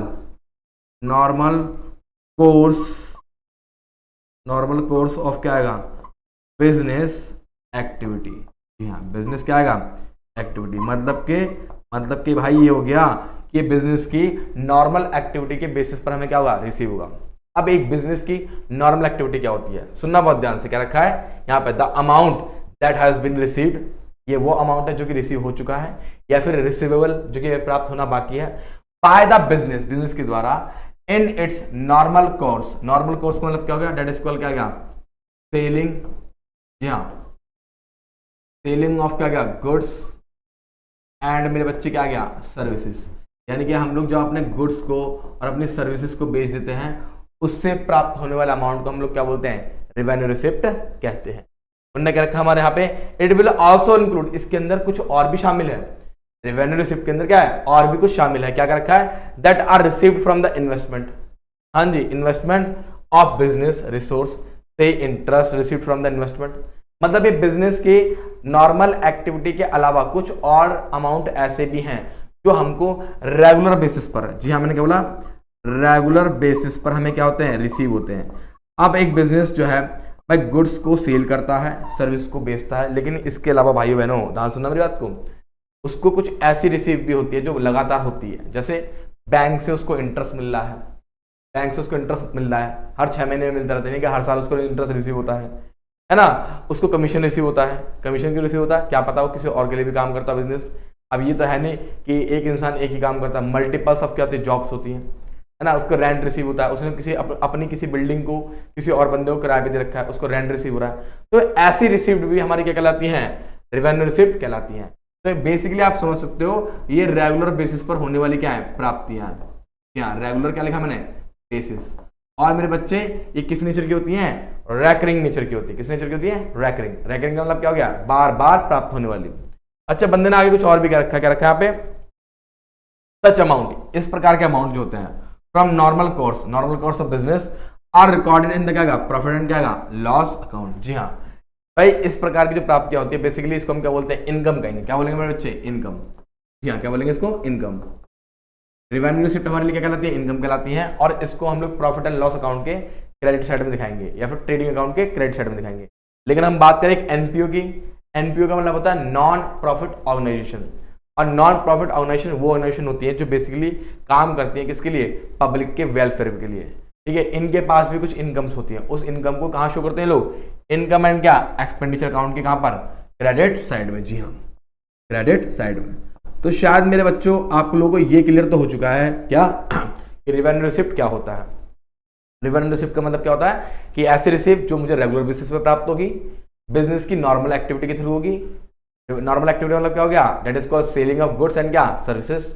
और साथ ही साथ इसके अंदर कुछ और भी अमाउंट शामिल होंगे जो कि मुझे रेगुलर बेसिस पे क्या होंगे, प्राप्त हो रहे होंगे, यानी कि हर साल मिल रहे होंगे या फिर हर महीने मिल रहे होंगे, हर 6 महीने में, हर 3 महीने में, हर 2 महीने में, हर दिन। ठीक है, उन अमाउंट्स को भी हम क्या करते हैं, रेवेन्यू रिसिप्ट के अंदर शामिल करते हैं। तो दैट इज कॉल्ड क्या बच्चे, रेवेन्यू रिसिप्ट। ठीक है मेरे भाई बहनों, चलो जी अब आगे आओ। आगे मेरी बात को ध्यान सुनना, आगे कौन सा अमाउंट है, ओ माय गॉड गुरुजी क्या लिख दिया तुमने, जहर लिख दिया। दैट इज कॉल्ड क्या, कैपिटल रिसिप्ट। अब मैं तुम्हें एक बात समझाऊंगा कैपिटल रिसिप्ट का बहुत प्यारा मीनिंग। सबसे पहली चीज तो ये कान खोल कर सुनो। जी हाँ, कहता है कैपिटल रिसिप्ट। क्या कहता है मेरे बच्चे, ध्यान सुन मेरे बच्चे, कैपिटल रिसिप्ट क्या होती है सर, एक स्पेसिफिक रिसिप्ट होती है।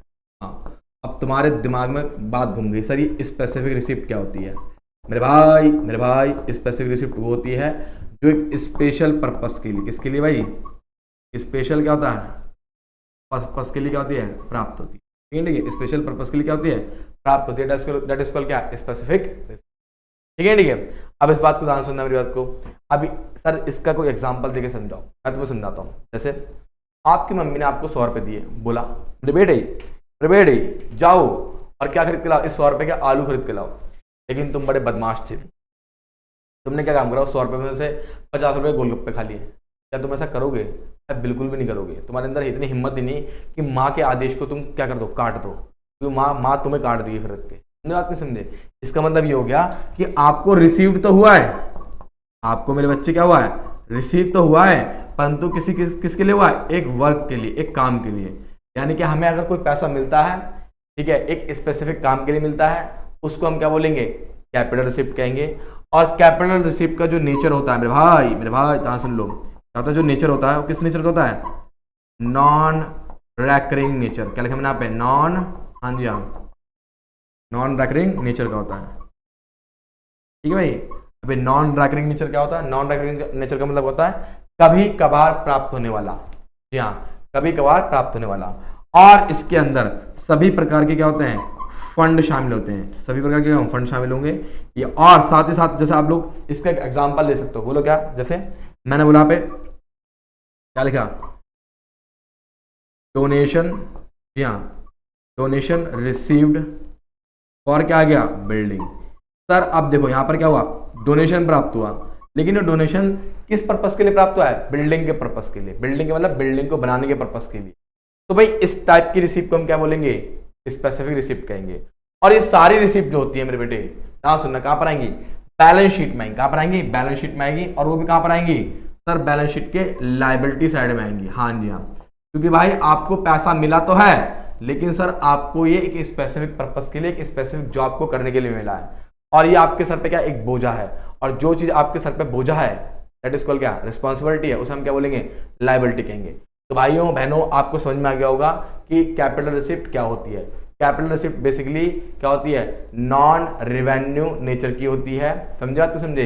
ये एक ऐसी रिसिप्ट होती है जो हमको कभी कभार प्राप्त होगी, और अगर प्राप्त होगी तो एक स्पेशल पर्पस के लिए प्राप्त होगी, जिसके लिए हमें क्या करना पड़ेगा, कुछ वर्क करना पड़ेगा, और ऐसा अमाउंट हमेशा हमारे ऊपर क्या होता है, लायबिलिटी होता है। जब हम लोग उस काम को पूरा कर देंगे तो वो लायबिलिटी भी क्या हो जाएगी, हमारी खत्म हो जाएगी। जैसे आपकी मम्मी ने आपको 100 रुपए दिए और बोला आलू लेके आ, तो जैसे तूने उस आलू को खरीद कर मम्मी को डिलीवर कर दिया लाके, तो इसका मतलब तेरी लायबिलिटी भी क्या हो गई, खत्म हो गई, अमाउंट भी खत्म हो गया, लायबिलिटी भी खत्म हो गई। ठीक है मेरे भाई, चलो जी आओ नेक्स्ट टॉपिक पे आगे बढ़ते हैं। ये तो हमारा क्या हो गया, कैपिटल रिसिप्ट हो गया। नाउ नेक्स्ट देखते क्या है, ओ माय गॉड गुरुजी क्या है, expenditure. Expenditure that is called क्या, खर्चा। जी हाँ खर्चा। देखते हैं भाइयों बहनों खर्चा क्या होता है, ध्यान सुनना मेरी बात को। It is the amount spent और liability incurred for acquiring assets, goods और क्या, सर्विसेज। ये वो पैसा है, ठीक है, ये वो लायबिलिटी है जो कब होती है, जब हम किसी चीज को एक्वायर करते हैं। एक्वायर का मतलब क्या होता है, प्राप्त करते हैं, प्राप्त करते हैं। और किस चीज को प्राप्त करते हैं मेरे भाई, सर किसी असेट्स को, किसी गुड्स को, और किसी क्या, सर्विसेज को। ठीक है ठीक है। जैसे मैं आपसे छोटी सी बात कहूंगा, अगर मान लीजिए आपने यहाँ पे लिखा क्या, गुड्स परचेज, सुनना बहुत ध्यान से, क्या लिखा आपने, गुड्स क्या, परचेज, और आपने जो गुड्स परचेज किया भाई वो करा रुपीज कितने का, 10,000 का। तो इसका मतलब क्या हो गया, ये 10,000 रुपये जो आपने क्या करें, पे करें ना, पे करें, ये भी क्या कहलाएगा, एक एक्सपेंडिचर कहलाएगा। क्या कहलाएगा, एक एक्सपेंडिचर। जी हाँ, ये भी, इसको भी हम क्या कहेंगे, एक्सपेंडिचर कहेंगे। लेकिन अगर मान लीजिए आप लोगों ने किसी संपत्ति को परचेज किया, जैसे फर्नीचर परचेज, तो ध्यान सुनिए मेरी बात को, फर्नीचर क्या लिखा मैंने, परचेज। तो भाई इसके लिए जो आपने पेमेंट करी है वो भी क्या कहलाएगा, खर्चा कहलाएगा। ठीक है, दोनों पेमेंट क्या हमारे लिए एक्सपेंडिचर है, लेकिन एक पेमेंट जो है अलग तरह की एक्सपेंडिचर है, और दूसरी तरह की जो पेमेंट है वो अलग तरह की एक्सपेंडिचर है। कैसे, एक पेमेंट जो है गुड्स के लिए हुई है, दूसरी पेमेंट किसके लिए हुई है, असेट के लिए हुई है। तो गुड्स वाली जो पेमेंट हुई है उसको हम बेसिकली क्या बोलते हैं, रिवेन्यू एक्सपेंडिचर कहते हैं, और जो हमने फर्नीचर के लिए जो हमने पेमेंट करी है इसको हम क्या बोलते हैं, कैपिटल एक्सपेंडिचर कहते हैं। तो सबसे पहले आपको ये दिमाग में उतारना पड़ेगा कि खर्चा क्या होता है। खर्चा क्या होता है मेरे बेटे, खर्चा वो होता है जो किसी हम संपत्ति को प्राप्त करने के लिए, किसी सर्विस को प्राप्त करने के लिए, किसी गुड्स को प्राप्त करने के लिए, वो सभी प्रकार के जो खर्चे करते हैं उसको हम क्या बोलते हैं, एक्सपेंडिचर कहते हैं। मान लीजिए आप संपत्ति खरीद कर लाए, रास्ते में भाड़ा पे करा, उसको भी हम क्या कहेंगे, खर्चा कहेंगे। मान लीजिए आपने किसी गुड्स को परचेज किया, अब गुड्स को परचेज करने के बाद आप कहाँ पे लेके आए, फैक्ट्री में लेके आए।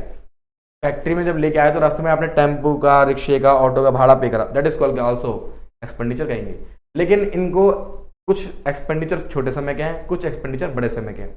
तो मेरे बच्चे देखिए यहाँ पे क्या लिखा हुआ है, now these expenditure are further classified, क्या आएगा, एज फॉलोज। इनको हम कुछ और भी क्या कर सकते हैं, क्लासिफाई कर सकते हैं। कैसे कैसे, देखो भाई, revenue expenditure, it is that expenditure the benefit of which, इसका बेनिफिट इज कंज्यूम्ड और exhausted with in the accounting period. मतलब ये ऐसा खर्चा है, जनरल लैंग्वेज में समझ लो, ये एक ऐसा खर्चा है जिसका बेनिफिट आप लोग अकाउंटिंग पीरियड के, एक अकाउंटिंग पीरियड के अंदर अंदर ले लोगे। और जैसे कि हम लोग जानते हैं अकाउंटिंग पीरियड कितने टाइम का होता है, सर 1 ईयर का। कितने का होता है, 1 ईयर का। तो इसका मतलब गुरुजी हमें एक बात समझना गई कि रेवेन्यू एक्सपेंडिचर वो एक्सपेंडिचर होता है विच गिव्स, विच क्या आएगा, विच गिव्स बेनिफिट, हाँ बेनिफिट क्या आएगा, with in 1 year, with in क्या आएगा, 1 ईयर। मेरे भाई यानी कि ये वो खर्चे होते हैं जिनका लाभ मैं 1 साल के अंदर अंदर ले लूंगा। जैसे अब आपने गुड्स को परचेज करा, अब गुड्स को परचेज करके घर पे तो रखोगे नहीं है, उस पर कबूतर तो बैठ के अंडे देंगे नहीं भाई। क्या होगा उसके अंदर ये होगा कि आप उसको खरीद कर लाओगे और कोशिश करोगे जल्दी से जल्दी उस गुड्स को क्या, बेचने की। आपके पास एक एम्प्लॉय काम कर रहा है, ठीक है, आप उसको हर महीने सैलरी दे रहे हो, तो भैया एक बताओ, जिस महीने आपने उसको सैलरी दी है उसी महीने तो आप उसका बेनिफिट ले पाओगे, है नहीं है। यानी कि जिस महीने आपने उससे काम करवाया उसी महीने की सैलरी दोगे। अब बंदे ने काम ही नहीं करा तो सैलरी क्यों दोगे। हाँ कुछ कुछ ले लेते हैं, लेकिन भाई आगे चल के काम भी तो देते हैं।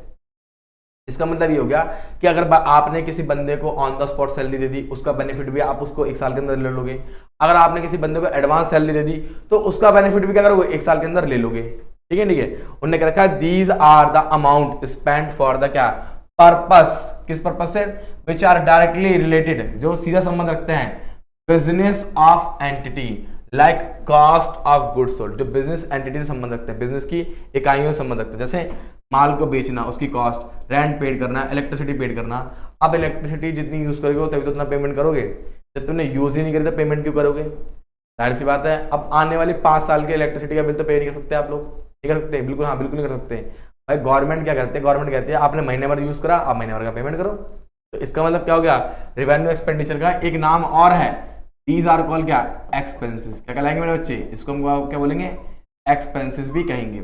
और मैं इसको और थोड़ा क्लासिफाई कर दूं सर, डे टू डे, क्या बोला मैंने यहाँ पे, डे टू डे जितने भी हमारे खर्चे होते हैं, क्या होते हैं बेटा, डे टू डे हमारे जितने भी क्या होते हैं, एक्सपेंसेस होते हैं।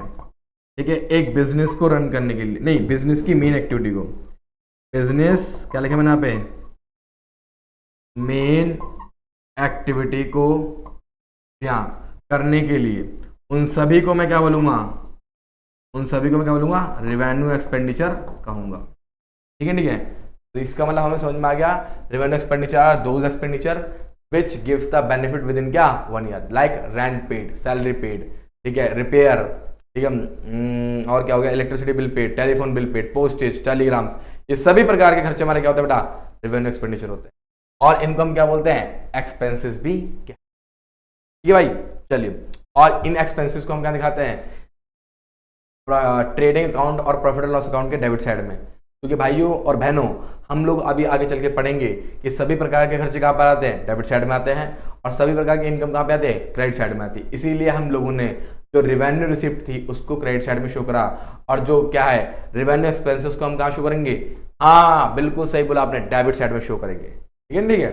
चलो जी आओ, नाउ नेक्स्ट देखो ध्यान से क्या कहता है, कैपिटल एक्सपेंडिचर। भाई साहब बहनों भाइयों इस बात को ध्यान सुनना, क्या रखा है, it is the amount incurred to acquire tangible और क्या इंटेंजिबल, ये वो अमाउंट है जो कि या तो टेंजिबल हो, ठीक है, या फिर क्या हो, इंटेंजिबल असेट्स हो, दोनों को एक्वायर करने में जो हम लोग खर्चा करते हैं, या फिर अगर हमारे पास कोई संपत्ति है ऑलरेडी, हम उसको इंप्रूव करवाने में कुछ खर्चा करते हैं, उस खर्चे को हम लोग क्या बोलते हैं, कैपिटल एक्सपेंडिचर कहते हैं।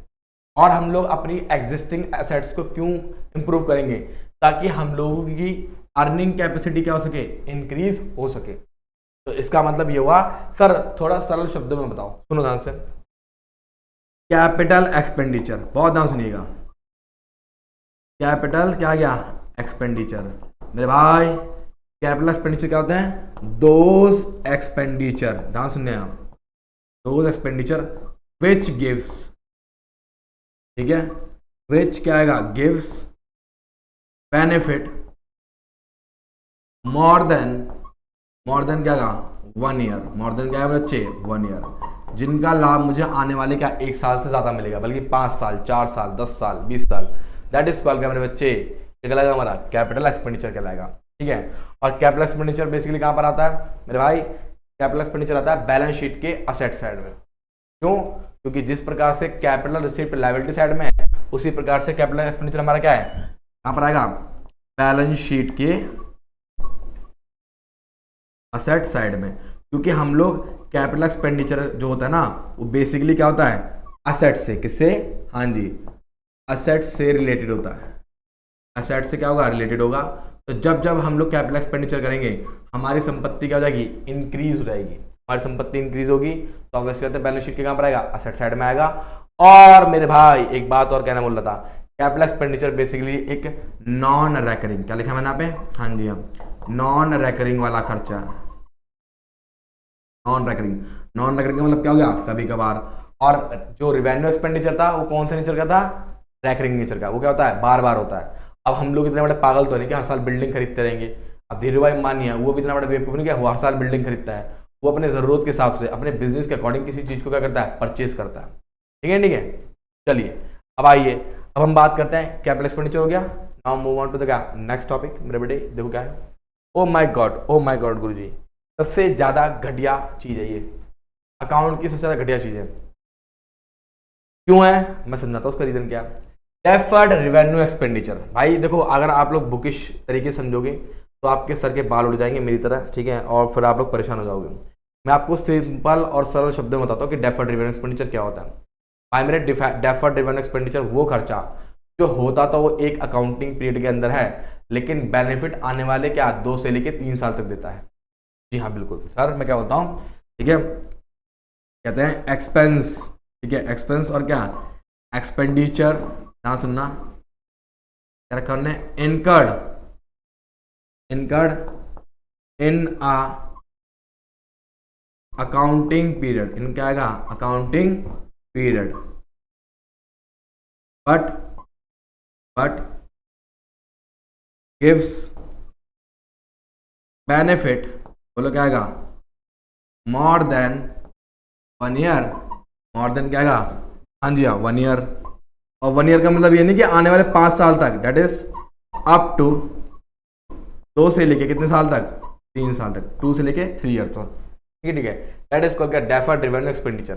और इसका बेस्ट एग्जांपल पता है कौन सा है, मैं बता रहा हूँ आपको बेस्ट एग्जांपल मेरे भाई, इसका बेस्ट एग्जांपल है, अपने आप में सिर्फ एक ही एग्जांपल है, दैट इज कॉल्ड क्या, एडवर्टीजमेंट। सबसे बेस्ट एग्जांपल ये है, तो और भी लेकिन एडवर्टीजमेंट सबसे बेस्ट एग्जांपल है। पूछो कैसे, वो ऐसे, मान लो मेरा अपना खुद का कोचिंग सेंटर है और मैंने अपने कोचिंग सेंटर का एक बोर्ड लगा रखा है, ठीक है, कैल्विन इंस्टीट्यूट, और मैं वहाँ पर बच्चों को पढ़ाता हूँ। तो मेरी बात को बड़े ध्यान सुनना, अगर मैंने वहाँ पर क्या कर रखा है, कैल्विन इंस्टीट्यूट का बोर्ड लगा रखा है मेरे भाई, तो मेरे बच्चे वहाँ पर क्या होंगे, बच्चे उस बोर्ड को देखकर मेरे पास ट्यूशन पढ़ने आएंगे। जब बच्चे ट्यूशन पढ़ने आएंगे तो ऑब्वियसली बात मेरे पास कभी इनकम जनरेट होगी। जब तक वो बोर्ड लगा रहेगा तब तक क्या होगी, इनकम जनरेट होती रहेगी। और जनरली ये माना गया है कि कोई भी एडवर्टीजमेंट का जो बोर्ड होता है वो 2 से लेके 3 साल तक, मैक्सिमम 4 साल तक ही चलता है। तो जब तक वो बोर्ड चलेगा तब तक मेरे पास क्या इनकम आती रहेगी, ठीक है, इनकम आती रहेगी। और इसकी खास बात एक और बात है, बोलो क्या, कि भाई जिस साल ये खर्चा होता है ये सारा खर्चा उसी साल का नहीं होता। पूछे क्यों, क्योंकि मान लीजिए मैंने जो ऐड करा, ठीक है, मान लीजिए मैंने ऐड करा कितने का, 50,000 का ऐड करा, और ये आने वाले कितने साल तक चला, सिर्फ 2 साल तक चला है। क्यों चला 2 साल तक, अब भाई इसकी लाइफ लॉन्ग जो इसकी लाइफ थी 2 साल तक ही थी। वो जो बोर्ड लगा हुआ था मेरे घर के बाहर कोचिंग का वो 2 साल तक ही चला। तो 2 साल का मतलब क्या हो गया, 2 साल का मतलब ये हो गया कि अगर मैं 1 साल की बात करूं तो 1 साल में मैंने कितना यूज कर लिया उसको, 25,000 रुपये यूज कर लिया। आई बात समझ आई। तो इसका मतलब ये हुआ कि सर जी डेफर्ड रेवेन्यू एक्सपेंडिचर का जो खर्चा होता है ना वो सिर्फ 1 साल का खर्चा नहीं होता, वो जितने साल चलेगा वो उतने साल का खर्चा होता है। अगर ये 50,000 रुपये का बोर्ड 4 साल चलता तो भैया 12,500 हर 1 साल का खर्चा होता। अब ये बोर्ड जो है 2 साल चला तो 25,000 रुपये क्या हो गया, 1 साल का खर्चा हो गया। यानी कि इस साल में 25,000 रुपये दिखाऊंगा और अगले साल भी क्या दिखाऊंगा, एक्सपेंडिचर में 25,000 रुपये दिखाऊंगा। तो डेफर्ड रेवेन्यू एक्सपेंडिचर समझा गया, समझा गया। तो इसमें क्या रखना, मोर देन क्या 1 फाइनेंशियल ईयर, मतलब कि डेफर्ड रेवेन्यू एक्सपेंडिचर एक ऐसा खर्चा है जो 1 से ज्यादा फाइनेंशियल ईयर में हमें क्या देता है, बेनिफिट देता है। ठीक है, ठीक है। जिसका सबसे बेस्ट एग्जांपल हम लोगों ने क्या लिया है, एडवर्टाइजिंग एक्सपेंस। ठीक है भाइयों, चलिए आगे बढ़े। चाय पियोगे, चलो छोड़ो मत पियो, आ गया चाय बड़ी बेहतरीन बनी। तो जी देखो नाउ नेक्स्ट, इनकम। बहुत बच्चों के अंदर दुविधा हो रही थी, गुरु जी इनकम रेवेन्यू दोनों सेम है। फिर मेरे को गुस्सा आया, मैंने कहा भाई रेवेन्यू और इनकम दोनों सेम नहीं है। पता क्या इनकम क्या होती है, सुनो ध्यान से। इनकम होती है जो वास्तव में आपने कितना एक्चुअल में सेव करा।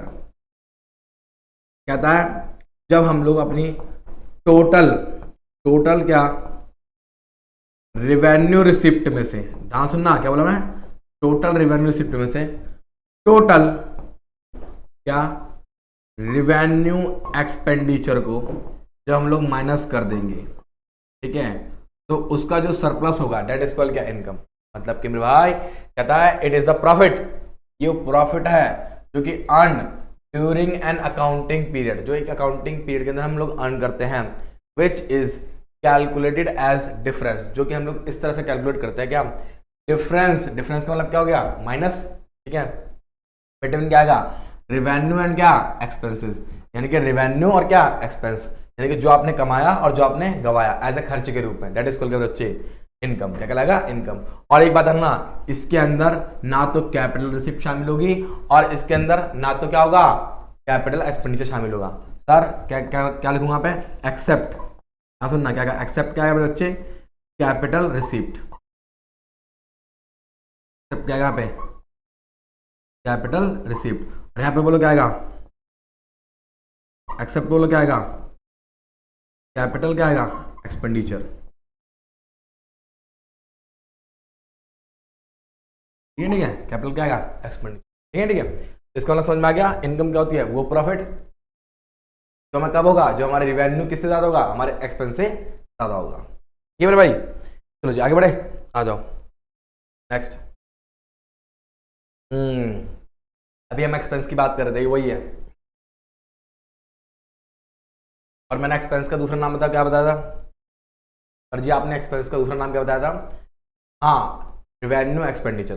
तो यहाँ पे ये तो बोला क्या, it is the cost, is a cost incurred for generating revenue. Sir ये वो कॉस्ट है जो रेवेन्यू को जनरेट करने के लिए, यानी कि इनकम को कमाने के लिए जो मुझे खर्चा करना पड़ता है, उसको मैं क्या बोलूंगा, एक्सपेंस कहूंगा। जैसे कि इस समय मैं आपको पढ़ा रहा हूँ, तो भाई यूट्यूब पे जाएगा, ऑब्वियस सी बात है, व्यूज आएंगे, लाइक आएंगे, कमेंट्स आएंगे, और ठोको किसके नाम पे, महाकाल के नाम पे, लाइक ठोको। तो भैया लाइक ठोकोगे, काम है ना, शेयर करोगे, वॉचिंग आवर बढ़ेंगे, पैसा आएगा। तो भाई साहब एक बात बताओ, कहीं ना कहीं उस पैसे, वो पैसा जो आएगा उसके लिए मुझे एक कॉस्ट को चुकाना पड़ रहा है, और वो कॉस्ट क्या है, ये लाइटिंग चल रही है, ठीक है, ये बोर्ड चालू है, ये एसी चालू है, भाई साहब इसका कॉस्ट पे करना पड़ेगा, नहीं पे करना पड़ेगा। अगर पे नहीं करूंगा ना तो 4 दिन में सारा यूट्यूब बंद हो जाएगा खट्टा। समझ आते, समझे, यानी कि हमें इस बात का समझ में आ गया कि किसी भी इनकम को जनरेट करने के लिए कुछ ना कुछ तो खर्चा करना पड़ता है, कुछ ना कुछ तो खर्चा करना पड़ता है, और उसी खर्चे को मैं क्या बोलता हूँ, एक्सपेंस कहता हूँ।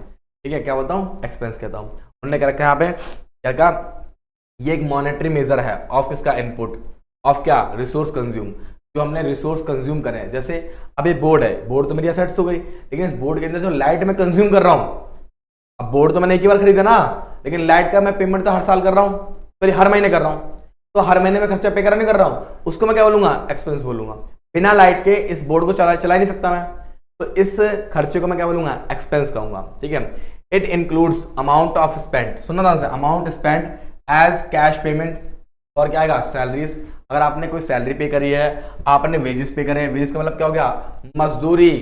जी हाँ, मजदूरी दिहाड़ी किसको, फैक्ट्री के मजदूरों को, लेबर को। उन्होंने क्या रखा है, that are return of during the accounting period, उसको हम लोग अकाउंटिंग पीरियड के अंदर क्या करेंगे, नोट डाउन कर देंगे। रिटर्न ऑफ का मतलब क्या, लिख देंगे। ठीक है, लाइक डेप्रीसिएशन, बैड डेब्ट्स। ठीक है, अब तुम सोचोगे डेप्रीसिएशन क्या होता है, बोलो क्या होता है डेप्रीसिएशन। डेप्रीसिएशन मेरे भाई, अगर हम किसी भी चीज को यूज करते हैं ना, तो उसकी वैल्यू में क्या आती है, गिरावट आती है। Just like bike, just like phone, आप लोग एप्पल का फोन खरीद कर लाओ, ऐसा मैं आपको एक बात की गारंटी दे सकता हूँ, आप शोरूम से खरीद कर लाओ, शोरूम के बाहर आके बेचो ना, उसके वो एग्जैक्ट वैल्यू नहीं मिल सकती है। क्यों नहीं मिल सकती, बंदा कहेगा कि यार तू 90,000 खरीद के लाया शोरूम से, मैं मानता हूँ, तूने डब्बा भी नहीं खोला, मैं मानता हूँ, मैं मानता हूँ सील पैक है, लेकिन मेरे भाई अगर मुझे सील पैक ही खरीदना तो मैं तेरे से क्यों खरीदूँ, मैं अंदर जाकर शोरूम से खरीद दूंगा।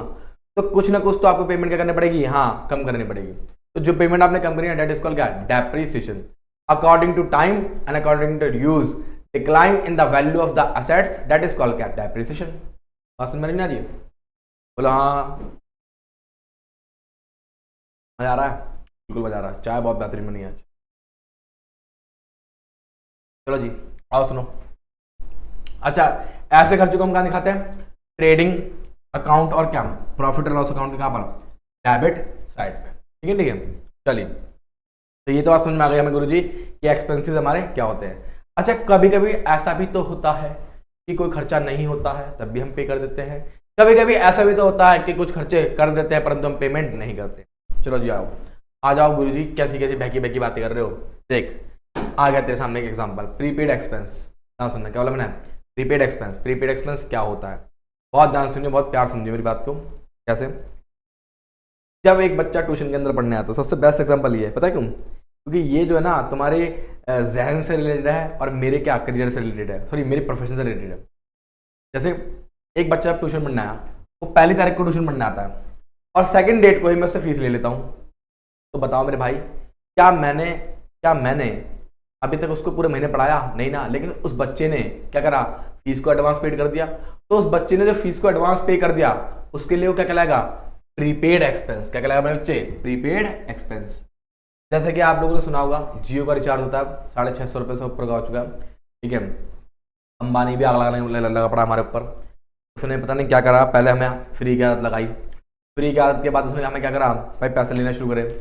300 हुआ, 300 400 हुआ, 400 से 500 हुआ, 500 से 650 हुआ। एक दिन ऐसा आएगा 6000 रुपये का रिचार्ज कर देगा, तुम देखना।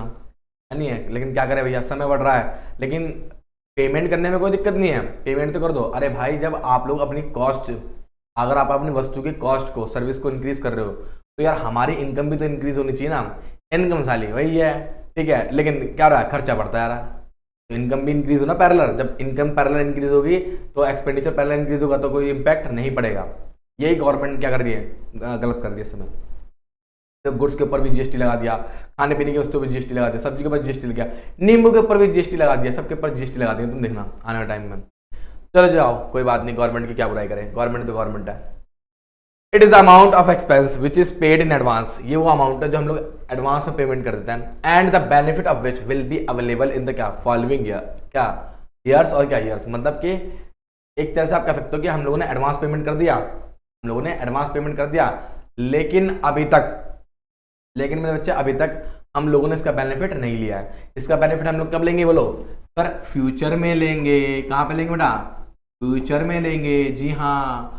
और इसीलिए मैंने आपको समझाया था कि ये क्या होती है, हमारी एक करंट असेट होती है, क्योंकि सर करंट असेट का आपने मीनिंग क्या समझाया था, जिसका बेनिफिट आप लोग क्या ले लोगे, एक साल के अंदर अंदर ले लोगे, दैट इज कॉल्ड क्या, करंट असेट। यानी कि जिस टाइम अगर आप पे कर रहे हो, मान लीजिए आपने एक प्रीपेड एक्सपेंस की पेमेंट, सुनिए ध्यान से, आपने एक प्रीपेड एक्सपेंस की जो पेमेंट है मेरे भाई, वो कब करी है, ऑन 1 अगस्त, सुनना ध्यान से, कब करी मैंने, ऑन क्या आएगा, 1 अगस्त को पेमेंट करी है, तो ध्यान सुनना, तो नेक्स्ट ईयर के, हाँ जी हाँ, तो क्या आएगा, नेक्स्ट ईयर के अगस्त तक, और वो भी कौन से अगस्त तक, 1 अगस्त तक ही आप उसका बेनिफिट ले सकते हो, दैट इज कॉल्ड क्या, प्रीपेड एक्सपेंस। हाँ जी हाँ, ठीक है ठीक है। इसका मतलब ये होगा जिस समय आप किसी भी प्रीपेड एक्सपेंस का पेमेंट कर रहे हो, तो आने वाले उसी डेट की, आने वाले क्या, अगले साल की उसी डेट तक आप उसको कंज्यूम कर सकते हो, और करना पड़ेगा, नहीं करोगे तो फिर वो प्रीपेड एक्सपेंस नहीं कहलाएगा, ठीक है। तो प्रीपेड एक्सपेंस की डेफिनेशन आपको पता लग चुकी है कि those expenditure which are not accrued but have been क्या, पेड, दैट इज कॉल्ड क्या, prepaid expense, and these are called the current asset. चलिए मेरे बेटे, आ जाओ मेरे बेटे, देखो ना next, oh my god Guruji, इसका बेस्ट एग्जांपल सुन लो। जैसे मैंने बहुत बार बताया अपने लेक्चर्स के अंदर ही कि आप लोग कहाँ जाते हो, मोमोज वाले के पास जाते हो, और मोमोज वाले भैया से क्या बोलते हैं, मोमोज वाले भैया हाँ मोमोज खिलाते हो, रोजाना मोमोज खा रहे हो, दबा के ठूस रहे हो, ले रोजाना सुबह शाम चिल्ली पटाटो ले, मोमोज ले, पागल हो गए खाते खाते। अब क्या होता है, आप लोग ना एक दिन कंगले हो, एकदम पैसा है ही नहीं जेब में, लेकिन फिर भी आप बेच रहे हो, एकदम निहायती, आप पहुंच गए किसके पास, बोलो मोमोज वाले के पास। आप कहते हो भाई साहब मोमोज खिला दो, कहता है हाँ जरूर, क्यों नहीं भाई साहब लीजिए, कह रहा लेकिन भैया आज पैसे नहीं मेरे पास, तो वो कहता है कोई बात नहीं भाई, कल दे देना, परसों दे देना, जब हो तब दे देना।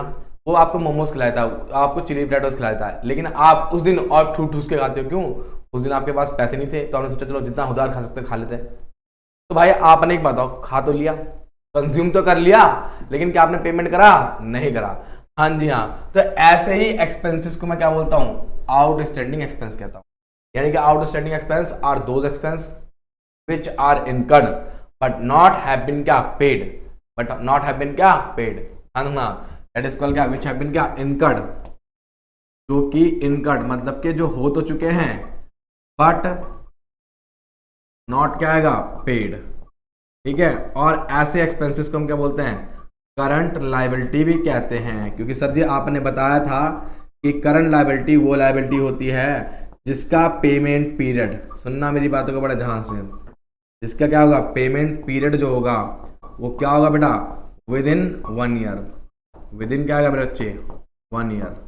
तो इसका मतलब गुरुजी हमें समझ में आ चुका है कि हमारे आउटस्टैंडिंग एक्सपेंस क्या होते हैं, करंट लायबिलिटी होते हैं। मैंने आपसे बोला था ना, पेशेंस रखो, धैर्य रखो मेरे बच्चे, सब कुछ समझ में आएगा, ठीक है ठीक है। रणभूमि में उतरने से पहले मन की भूमि में जीत जाओ। चलो जी आओ नेक्स्ट। ओ माय गॉड, मैं तो बहुत थक गया। लो next topic, oh my god किए क्या गया, प्रॉफिट। लो जी लो, प्रॉफिट को तो हम समझ कर आए हैं अभी कि प्रॉफिट क्या होता है। क्या सुनना, प्रॉफिट बेसिकली वो होता है जो कि हम लोग अपनी ऑपरेटिंग एक्टिविटी से अर्न करते हैं। और बिजनेस की ऑपरेटिंग एक्टिविटी क्या होती है, सबसे मेन एक्टिविटी तो पहले क्या होती है, सेलिंग ऑफ क्या गुड्स एंड क्या सर्विसेज, दैट इज कॉल्ड क्या operating activities which are carried out by the क्या एंटरप्राइज, जो कि एक व्यवसाय के द्वारा क्या करी जाती है to earn the profit. Operating activity वो एक्टिविटी है जो एक व्यवसाय के द्वारा करी जाती है किसके लिए, प्रॉफिट को कमाने के लिए। These activity can be either sale of goods, sir ये जो हो सकती है क्या सेल ऑफ गुड्स हो सकता है, या फिर क्या हो सकता है प्रोवाइडिंग सर्विसेज, जी हाँ दैट इज कॉल्ड क्या प्रोवाइडिंग ऑफ क्या services. These profit is further divided into the क्या ग्रॉस एंड क्या नेट प्रॉफिट। अब उसने एक बात और बताई है, प्रॉफिट को हम दो तरह से क्लासिफाई कर सकते हैं, एक ग्रॉस प्रॉफिट के रूप में और एक क्या नेट प्रॉफिट के रूप में। अब एक ग्रॉस प्रॉफिट क्या होता है, भाई साहब एक बात सुनना, जो आपका रेवेन्यू फ्रॉम सेल होता है, सुनना ध्यान से, अगर आप लोग सुनिए बहुत ध्यान से मेरी बात को, अगर आप अपनी सेल्स में से किसको माइनस कर दोगे, सेल्स में से किसको माइनस कर दोगे, सभी प्रकार के डायरेक्ट एक्सपेंसेस को, किसको डायरेक्ट एक्सपेंस को, देखिए ऑल डायरेक्ट एक्सपेंस को माइनस कर दोगे। और डायरेक्ट एक्सपेंस का मतलब क्या हो गया, फैक्ट्री एक्सपेंस, क्या हो गया बेटा फैक्ट्री एक्सपेंस, या फिर इसे बोल सकते हैं हम लोग क्या मैन्युफैक्चरिंग एक्सपेंस। इन सभी प्रकार के खर्चों को जब आप माइनस कर दोगे इसमें से सेल्स में से, तो उसको हम लोग क्या बोलेंगे ग्रॉस प्रॉफिट बोलेंगे, ठीक है नहीं, क्या बोलेंगे ग्रॉस प्रॉफिट। तो इसका मतलब गुरुजी हमें क्लियर हो चुका है कि जब हम लोग सेल्स में से सारे डायरेक्ट एक्सपेंस यानी फैक्ट्री वाले सभी एक्सपेंसेस को माइनस कर देंगे तो हमें क्या मिलेगा, ग्रॉस प्रॉफिट मिलेगा, ठीक है। अच्छा, ग्रॉस प्रॉफिट के बाद क्या आता है, नेट प्रॉफिट आता है। सर ये नेट प्रॉफिट क्या होता है, सर जी ये नेट प्रॉफिट क्या होता है, मेरे भाई कुछ नहीं है, जब आप लोग सुनना ध्यान से, सिंपल सी, जब आप लोग ग्रॉस प्रॉफिट में से इसको माइनस कर दोगे ऑल इनडायरेक्ट एक्सपेंसेस, ऑल क्या आएगा इनडायरेक्ट क्या आएगा एक्सपेंसेस, ठीक है, इसको हम क्या बोलते हैं office and administrative, office and क्या है बोलो एडमिनिस्ट्रेटिव, ठीक है ग्रॉस प्रॉफिट में जब हम लोग सभी प्रकार के इनडायरेक्ट एक्सपेंस को माइनस कर देंगे, और ग्रॉस प्रॉफिट में हम पता क्या जोड़ देंगे, सभी प्रकार की इनडायरेक्ट इनकम भी जोड़ देंगे। अब ये इनडायरेक्ट इनकम क्या होती है भाई, सेल ऑफ गुड्स के अलावा भी हमारी बहुत सारी इनकम होती है, जैसे जैसे बोलो क्या आएगा, जैसे रेंट रिसीव है ना, रेंट रिसीव, जैसे मेरे बच्चे क्या आएगा कमीशन रिसीव है नहीं है, जैसे मेरे बोलो क्या आएगा डिविडेंड रिसीव। तो ये सभी हमारी क्या होती है बोलो एक तरह की इनडायरेक्ट इनकम होती है। तो हम लोग जब ग्रॉस प्रॉफिट के अंदर क्या जोड़ देंगे, अपनी इनडायरेक्ट इनकम को जोड़ देंगे और सभी प्रकार के इनडायरेक्ट एक्सपेंसेस को माइनस कर देंगे, तो हमें क्या मिलेगा बोलो नेट प्रॉफिट मिलेगा। क्या मिलेगा हमें, नेट प्रॉफिट। और एक बात को और ध्यान सुन लो, जो नेट प्रॉफिट होता है ये नेट लॉस में भी आ सकता है, ठीक है, कह सकता है ये नेट लॉस भी आ सकता है। और नेट लॉस कब आएगा, अगर मेरा एक्सपेंस ज्यादा होगा किससे, मेरी इनकम से, दैट इज कॉल्ड क्या नेट। क्लियर है, क्लियर है। और खास बात सुन लो, नेट लॉस क्या करता है सर जी, ये कैपिटल को डिक्रीज करेगा। जी हाँ गुरुजी, ये कैपिटल क्या करेगा, डिक्रीज करेगा। और नेट प्रॉफिट क्या करेगा, कैपिटल को इंक्रीज करेगा। ठीक है मेरे भाई, कैपिटल क्या करेगा, इंक्रीज करेगा। तो इसका मतलब गुरुजी आपको क्लियर हो चुका है कि नेट प्रॉफिट क्या करता है, कैपिटल को इंक्रीज करता है, नेट लॉस क्या करता है, कैपिटल को डिक्रीज करता है। ठीक है जी। और ग्रॉस प्रॉफिट के अंदर जब हम लोग सारी इनडायरेक्ट इनकम को जोड़ देंगे तो हमें क्या मिल जाएगी, टोटल इनकम मिलेगी हमारी। और इस टोटल इनकम में से मैं क्या माइनस कर दूंगा, सभी प्रकार के इनडायरेक्ट एक्सपेंसेस यानी कि ऑफिस के और एडमिनिस्ट्रेशन के एक्सपेंस को माइनस कर दूंगा। ठीक है, उससे मुझे क्या मिलेगा, नेट प्रॉफिट मिलेगा। और इसके अंदर ध्यान सुनना मेरी बात को, क्या शामिल होगा, सेलिंग एक्सपेंस भी क्या होंगे, शामिल होंगे। ध्यान रखिएगा, ठीक है ठीक है। वैसे इतना डीप तो आता भी नहीं जितना मैंने डीप अभी बता भी दिया, इतना डीप नहीं आएगा, लेकिन फिर भी आपको नॉलेज होनी चाहिए। चलिए, तो नेट प्रॉफिट हमें समझ में आ गया कि हम लोग सभी प्रकार के एक्सपेंसेस को जो हमारी सारी इनकम में से यानी कि सारी क्या ग्रॉस प्रॉफिट प्लस क्या इनडायरेक्ट इनकम में से माइनस कर देंगे तो हमें क्या मिलेगा, नेट प्रॉफिट मिलेगा। चलो बेटे आगे आओ नेक्स्ट। ओ माय गॉड गुरुजी क्या कर रहे हो आप, कितना कितना पढ़ाओगे भाई, पढ़ाना तो पड़ेगा, क्या करें, दुनिया में हम आए हैं तो जीना पड़ेगा, तो देखो जी। गेन क्या कहता है, गेन कहता है sir it is the increase in the honour equity. ठीक है, ऑनर इक्विटी इंक्रीज हो जाएगी, कोई दिक्कत नहीं है, करेगा रिजल्टिंग फ्रॉम समथिंग मतलब कुछ ऐसा हुआ कि जिससे ऑनर की इक्विटी का कोई इंक्रीज हो गई, लेकिन ये जो चीज है ना other than day to day earning, क्या ये डे टू डे अर्निंग के अलावा जो आपको बेनिफिट होगा। अब डे टू डे अर्निंग क्या होती है sir? Day to day earning का मतलब क्या होता है? That is called sale of क्या आएगा? गुड्स एंड मेरे बच्चे क्या आएगा? सर्विसेज। ठीक है सेल ऑफ क्या आएगा? गुड्स एंड बोलो क्या आएगा? सर्विसेज। इस कॉल्ड क्या मेरे बच्चे? Day to day earning. और गेन जो होता है ना, जैसे अनएक्सपेक्टेड होता है। क्या होता है? अनएक्सपेक्टेड। क्या ये एक अनएक्सपेक्टेड क्या होती है? चीज होती है। अब तुम सोचोगे सर जी अनएक्सपेक्टेड का मीनिंग क्या हो गया? मैं तुम्हें समझाता हूँ। तुम्हारा काम है छोले भटूरे बेचना, तुम रोज छोले भटूरे बेचते हो, ठीक है। अब तुम एक दिन क्या हुआ, छोले भटूरे बेचकर अपने रेडी को बढ़ाकर, मतलब सब कुछ पैक पुक करके घर जा रहे थे, रास्ते में अचानक से तुम्हें 100 रुपये का नोट पा गया, तो तुम्हारे लिए प्रॉफिट होगा? नहीं, प्रॉफिट नहीं होगा। तुम्हारे लिए क्या कहलाएगा? गेन कहलाएगा। क्या कहलाएगा मेरे बच्चे? गेन कहलाएगा। तो गेन बेसिकली क्या होता है? हमारे अनएक्सपेक्टेड होता है, लेकिन प्रॉफिट हमारा क्या होता है? एक्सपेक्टेड होता है। उसमें मालूम होता है हमें पहले से कि अगर हम इस वस्तु को इतने रुपए पे बेचेंगे तो हमें क्या होगा? इतना प्रॉफिट होगा। और गेन क्या होता है हमारा? Non recurring. नॉन रेकरिंग का मतलब क्या होता है? कभी कभार। अब ये तो है नहीं कि आपको रोजाना 100 रुपये पा जाएंगे, ऐसा तो है नहीं, ठीक है। अच्छा एक चीज और सुनो, क्या होता है बेसिकली बिजनेस के अंदर हम लोग किसकी बात करते हैं यहाँ पे? सेल ऑफ किसकी बात करते हैं? लैंड की, मशीनरी की और क्या? इन्वेस्टमेंट की। अब तुम्हारे दिमाग में सर मशीनरी को बेचने पर हमें गेन कैसे हो गया, लैंड को बेचने पर गेन कैसे हो गया? समझो ज़रा ध्यान से। मान लीजिए हमें दे रखी है बुक वैल्यू, हमें क्या दे रखी है?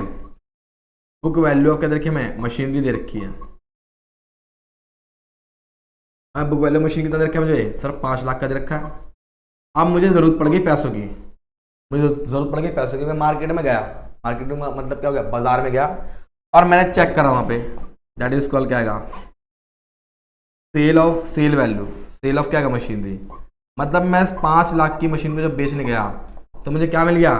सर 6 लाख रुपए मिल गए। ओ माय गॉड गुरुजी, यानी कि आपको बेनिफिट कितने का हो गया? 1 लाख रुपए बेनिफिट हो गया। तो मशीन को बेचने पर जो हमें फायदा हुआ दैट इज कॉल क्या?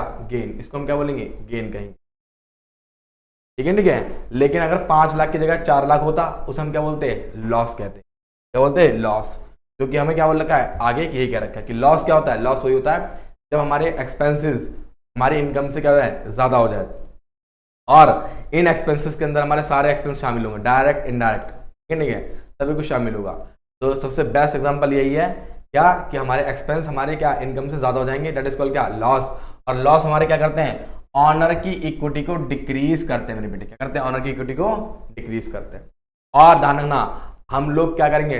Total income. टोटल इनकम का मतलब क्या हो गया? ऑपरेटिंग एक्टिविटी की इनकम प्लस मेरे बच्चे क्या? नॉन ऑपरेटिंग एक्टिविटी की इनकम, दोनों को जोड़कर उसमें से क्या माइनस कर देंगे? सारा का सारा क्या? खर्चा माइनस कर देंगे। तो जब मुझे मिलेगा कोई नेगेटिव अमाउंट, उसको मैं क्या बोलूंगा? लॉस कहूंगा। और लॉस क्या कर देगा? कैपिटल को डिक्रीज कर देगा, ठीक है जी। ये हमारा क्या हुआ? लॉस हुआ। आओ मेरे बच्चे अगली टर्म पे आते हैं, देखते क्या है। इतना सब तामते बड़ा लिखा ना, ये आप लोग छाप लेना, मुझे जरूरत तो है नहीं, ठीक है जी। आओ next. Oh my god Guruji, ये क्या है? ये क्या है? Oh, purchase. सबसे प्यारा वर्ड है क्या? परचेज।